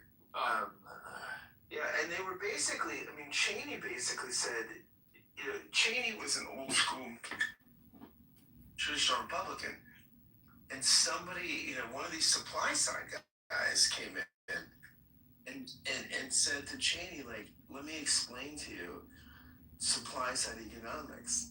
And it was the same thing that Bush said. It was voodoo economic. He's like, what we're going to do is we're going to lower taxes and we're going to do all this, and it's all going to work out. We're going to increase military spending and lower taxes. And Cheney thought it was insane, but he went along with it. So yeah, I mean, Reagan kind of came in, I think. And look, Reagan was a Bill Clinton type.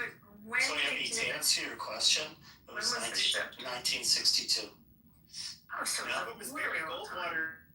Yeah, but the thing is, he was 51.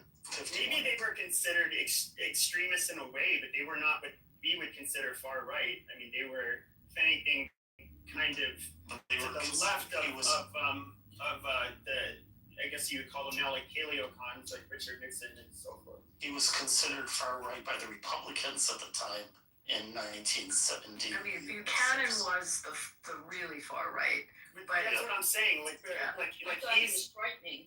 He was really frightening. Pat Buchanan was more the old school Republicans, similar.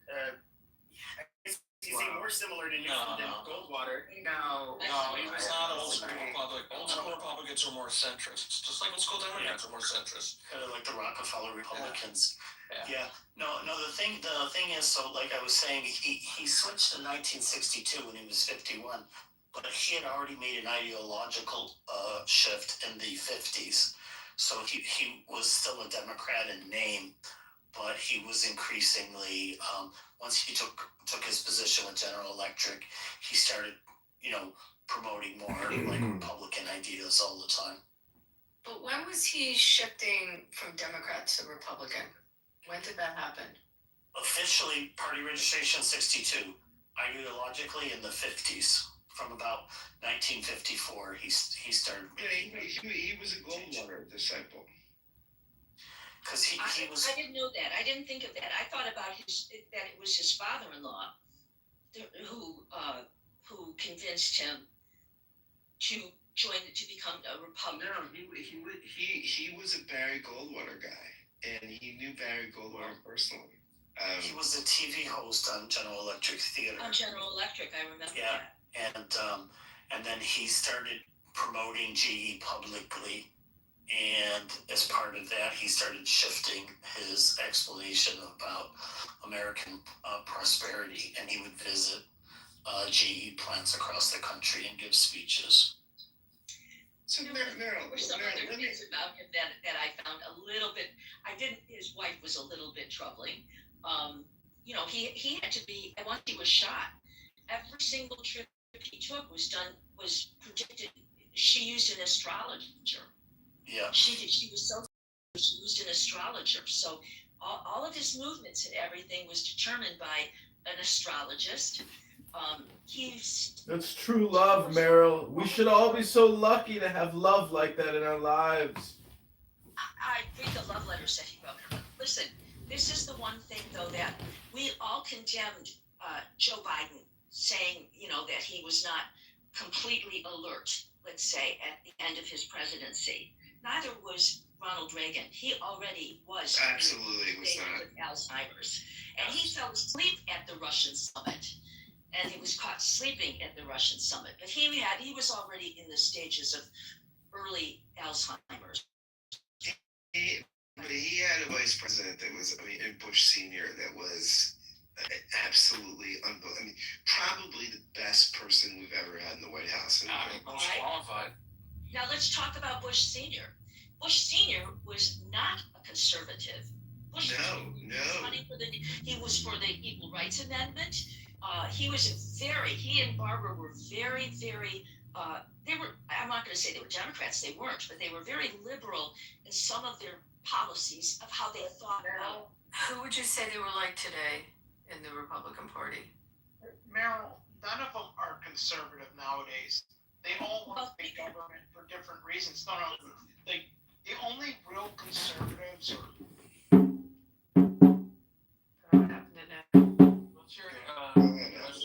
What's the answer to my question? Who would be that today? Would be George Bush Sr.?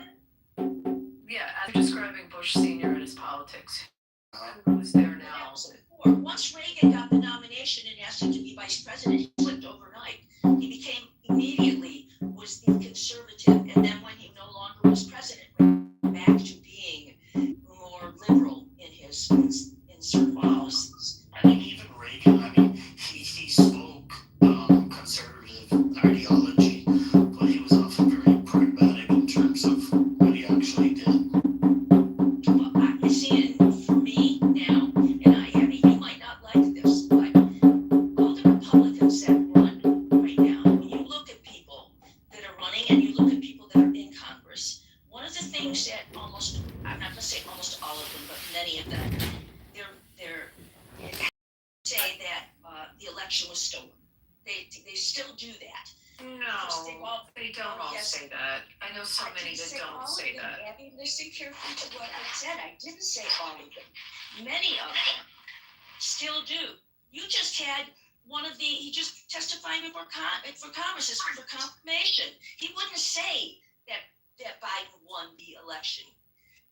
Everybody, Yeah, but it they're all doesn't mean for the death of Trump. Nobody wants to be primaried by Trump.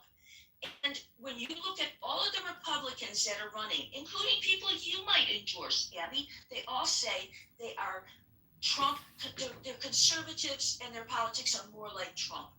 They seem to want to say that because I don't believe it, but I believe I believe some of them are just bursting, wanting to bash him, but they're not going to because they want to win. But I can only think of a handful. Pardon?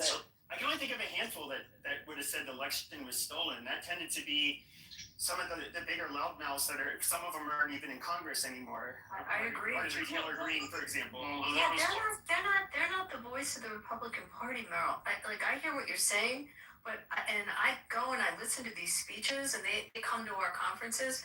I haven't heard one of them. We have a lot of them that present to us that have just talked about the election being stolen. Not of them, like the main ones in Senate, like Tom Cotton or Cruz doesn't say it. I mean, go through like the bigger personalities in the Senate. You don't hear that from Graham. They're not saying the election's stolen. Like the outliers, Pepe's right. The Marjorie Taylor Greens, you know, and or the Matt Gaetz, and they're not there anymore. Like I'm trying to think of who still says it, Right. but you really don't hear it anymore. Thank God. By the way, thank God that you don't hear it. You know, So that would be horrible. I can tell you some. Are you going to say that they are not Trump supporters? Are you going to say that they? No, I didn't say it. I don't think that one has to do with the other. They don't say it. Yeah, see, I'm with Abby here. I think politics is artful, right? And I think you can, and we're getting to a place, especially as Trump is a lean back, where you can now say you're for Trump. And I think Trump has discarded this narrative, right? Because he's just bored, and I think he's a second-term lame-duck president, and I think he's, which most presidents in their second term turn to the world because domestically they can't do business with anybody, and so he's running around doing things like Venezuela and Iran.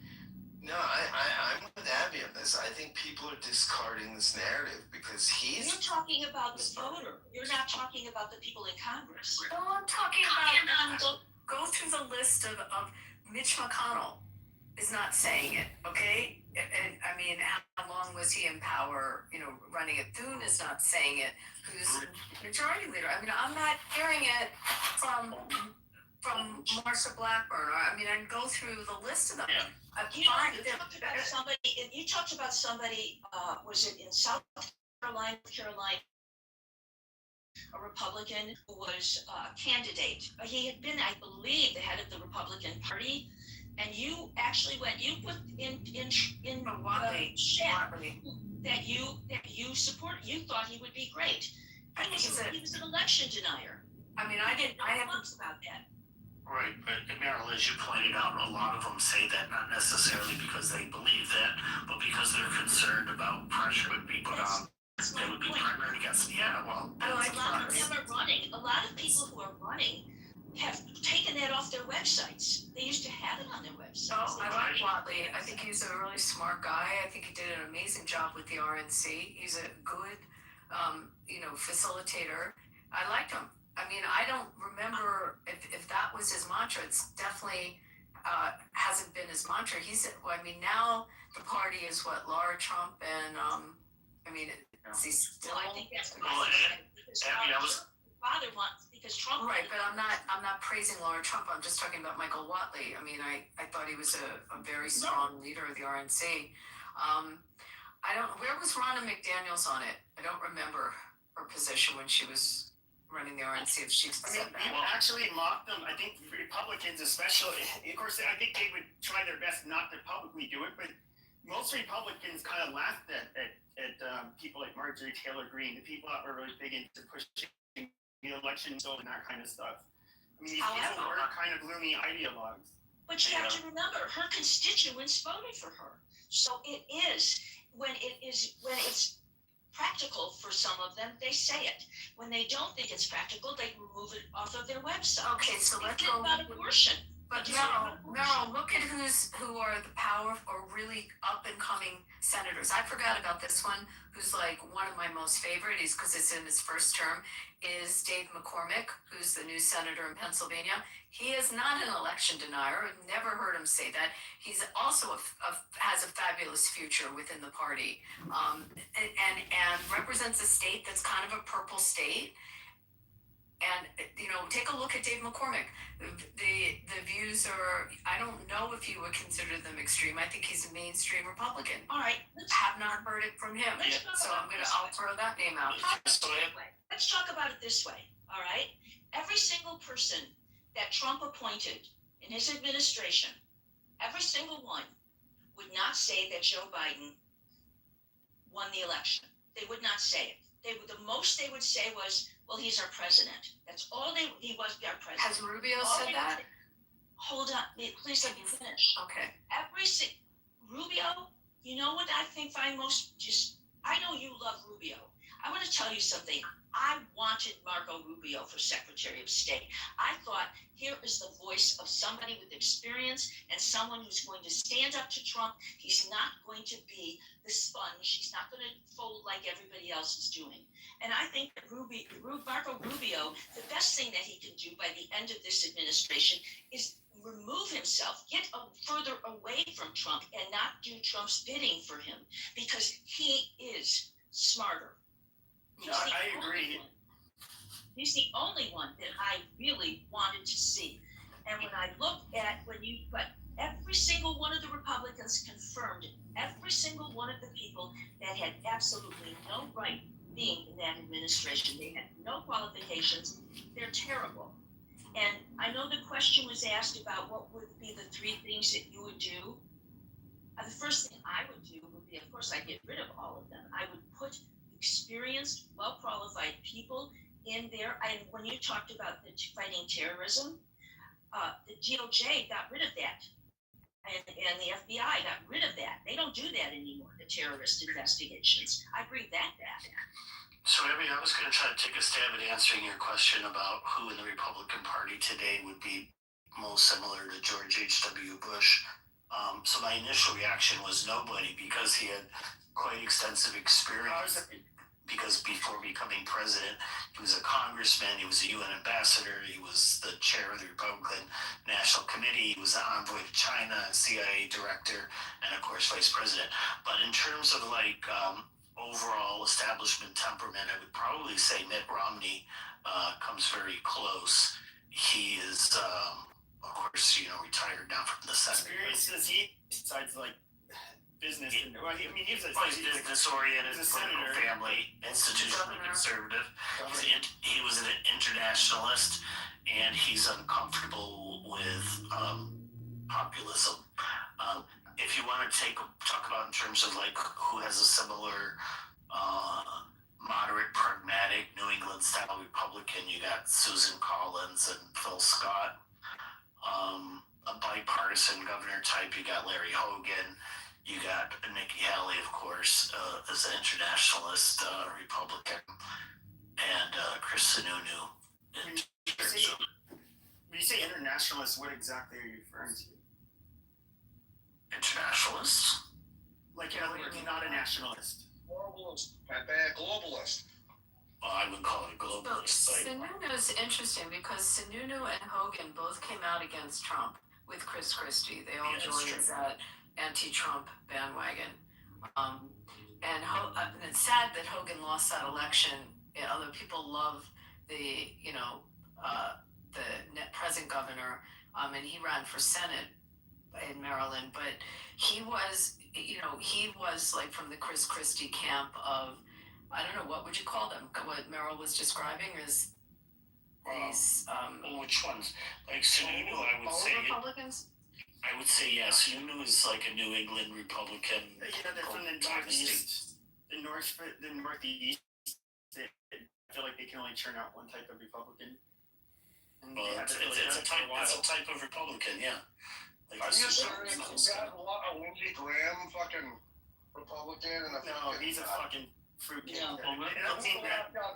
What was the last guy that talked about? Who was that? Lindsey Graham's kind of a tricky one because he's all. No. Who's a Chris Christie? Man, you guys don't like Chris Christie, do you?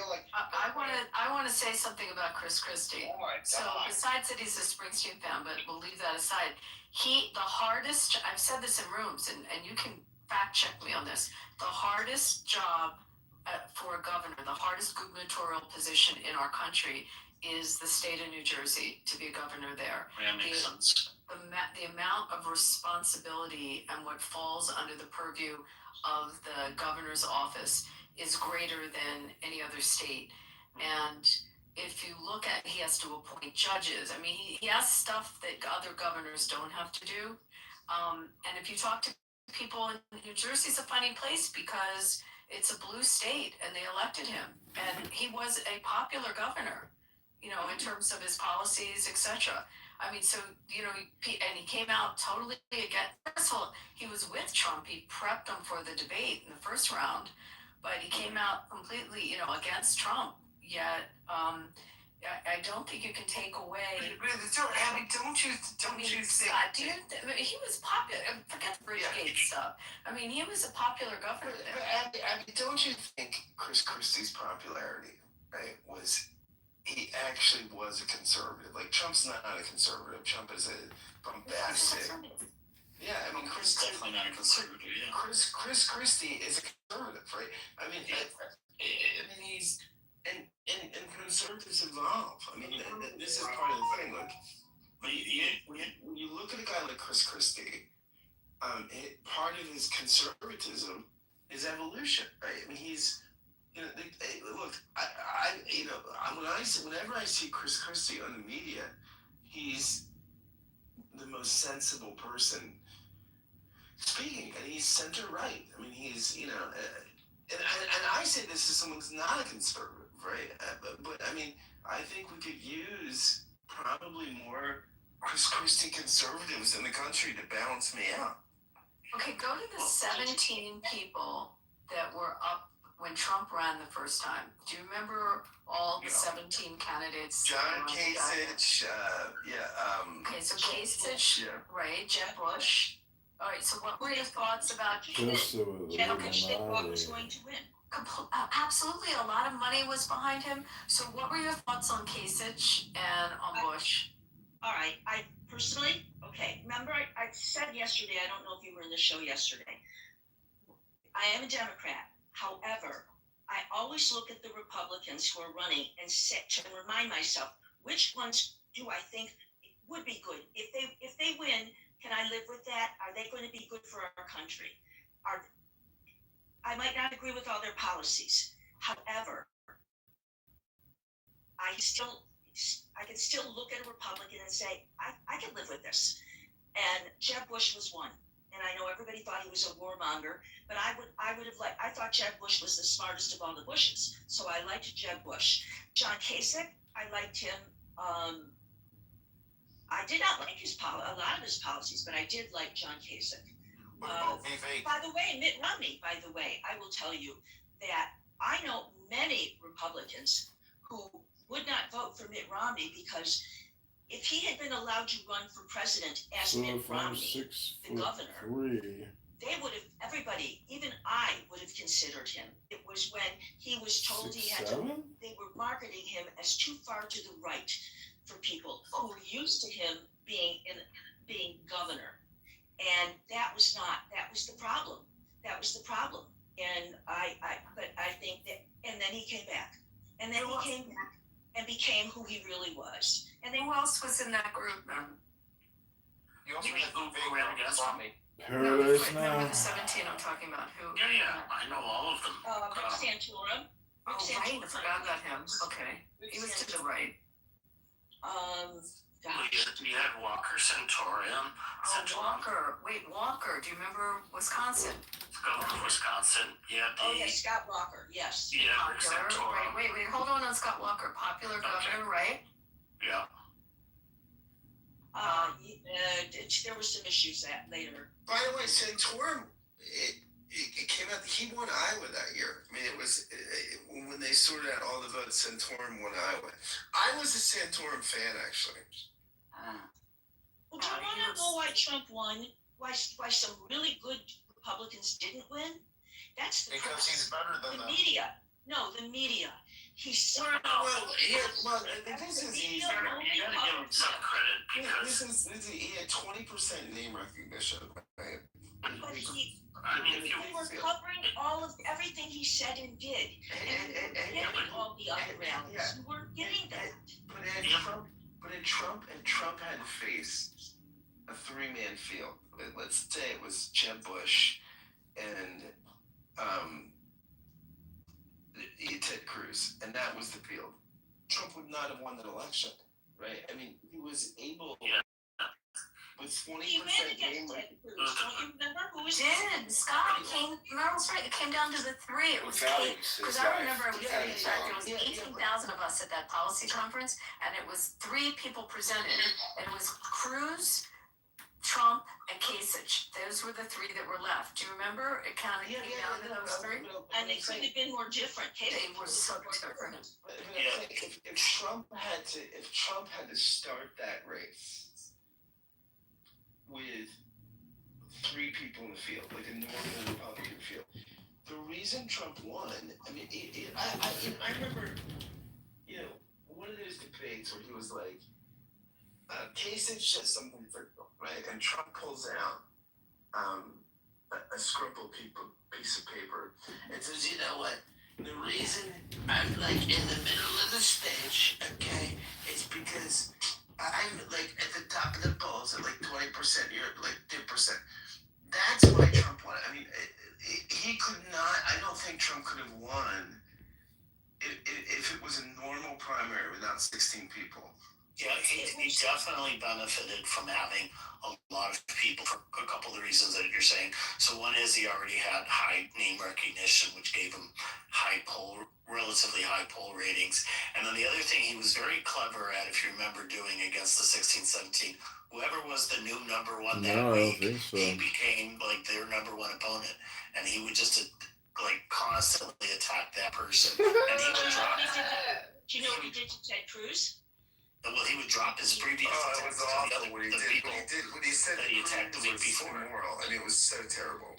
What he did to Ted Cruz is more than until we had learned about the National Enquirer bit, we didn't know that. Do you remember how he accused Ted Cruz of having put nude photos of Melania, spreading nude photos of Melania? And do you want to know who gave the nude photos to Enquirer? It was Trump. He did that in order to blame Ted Cruz. And he also said, about your father being with, having breakfast with the Oswald and all of that stuff. And Ted Cruz fell for it. Ted Cruz did not fight back. Ted Cruz, he said, don't talk about my wife that way. But then he just was a sponge. He just was weak. None of them were good at responding to his style of attacks, and they didn't even try for many weeks. And it was only at the very end when Rubio and a few others tried to copy Trump's style, and it didn't work very well. It didn't work. No. Where is the country going, and how long will you live in the past? Oh, absolutely not. You like this on this. I had a friend who was a reporter at the time, and we talked about the coverage and the coverage of the rallies and the things that Trump would say.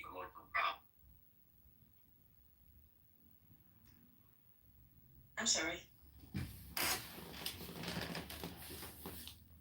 I don't know what happened. Wait. Oh, here's Jane. So can you go back to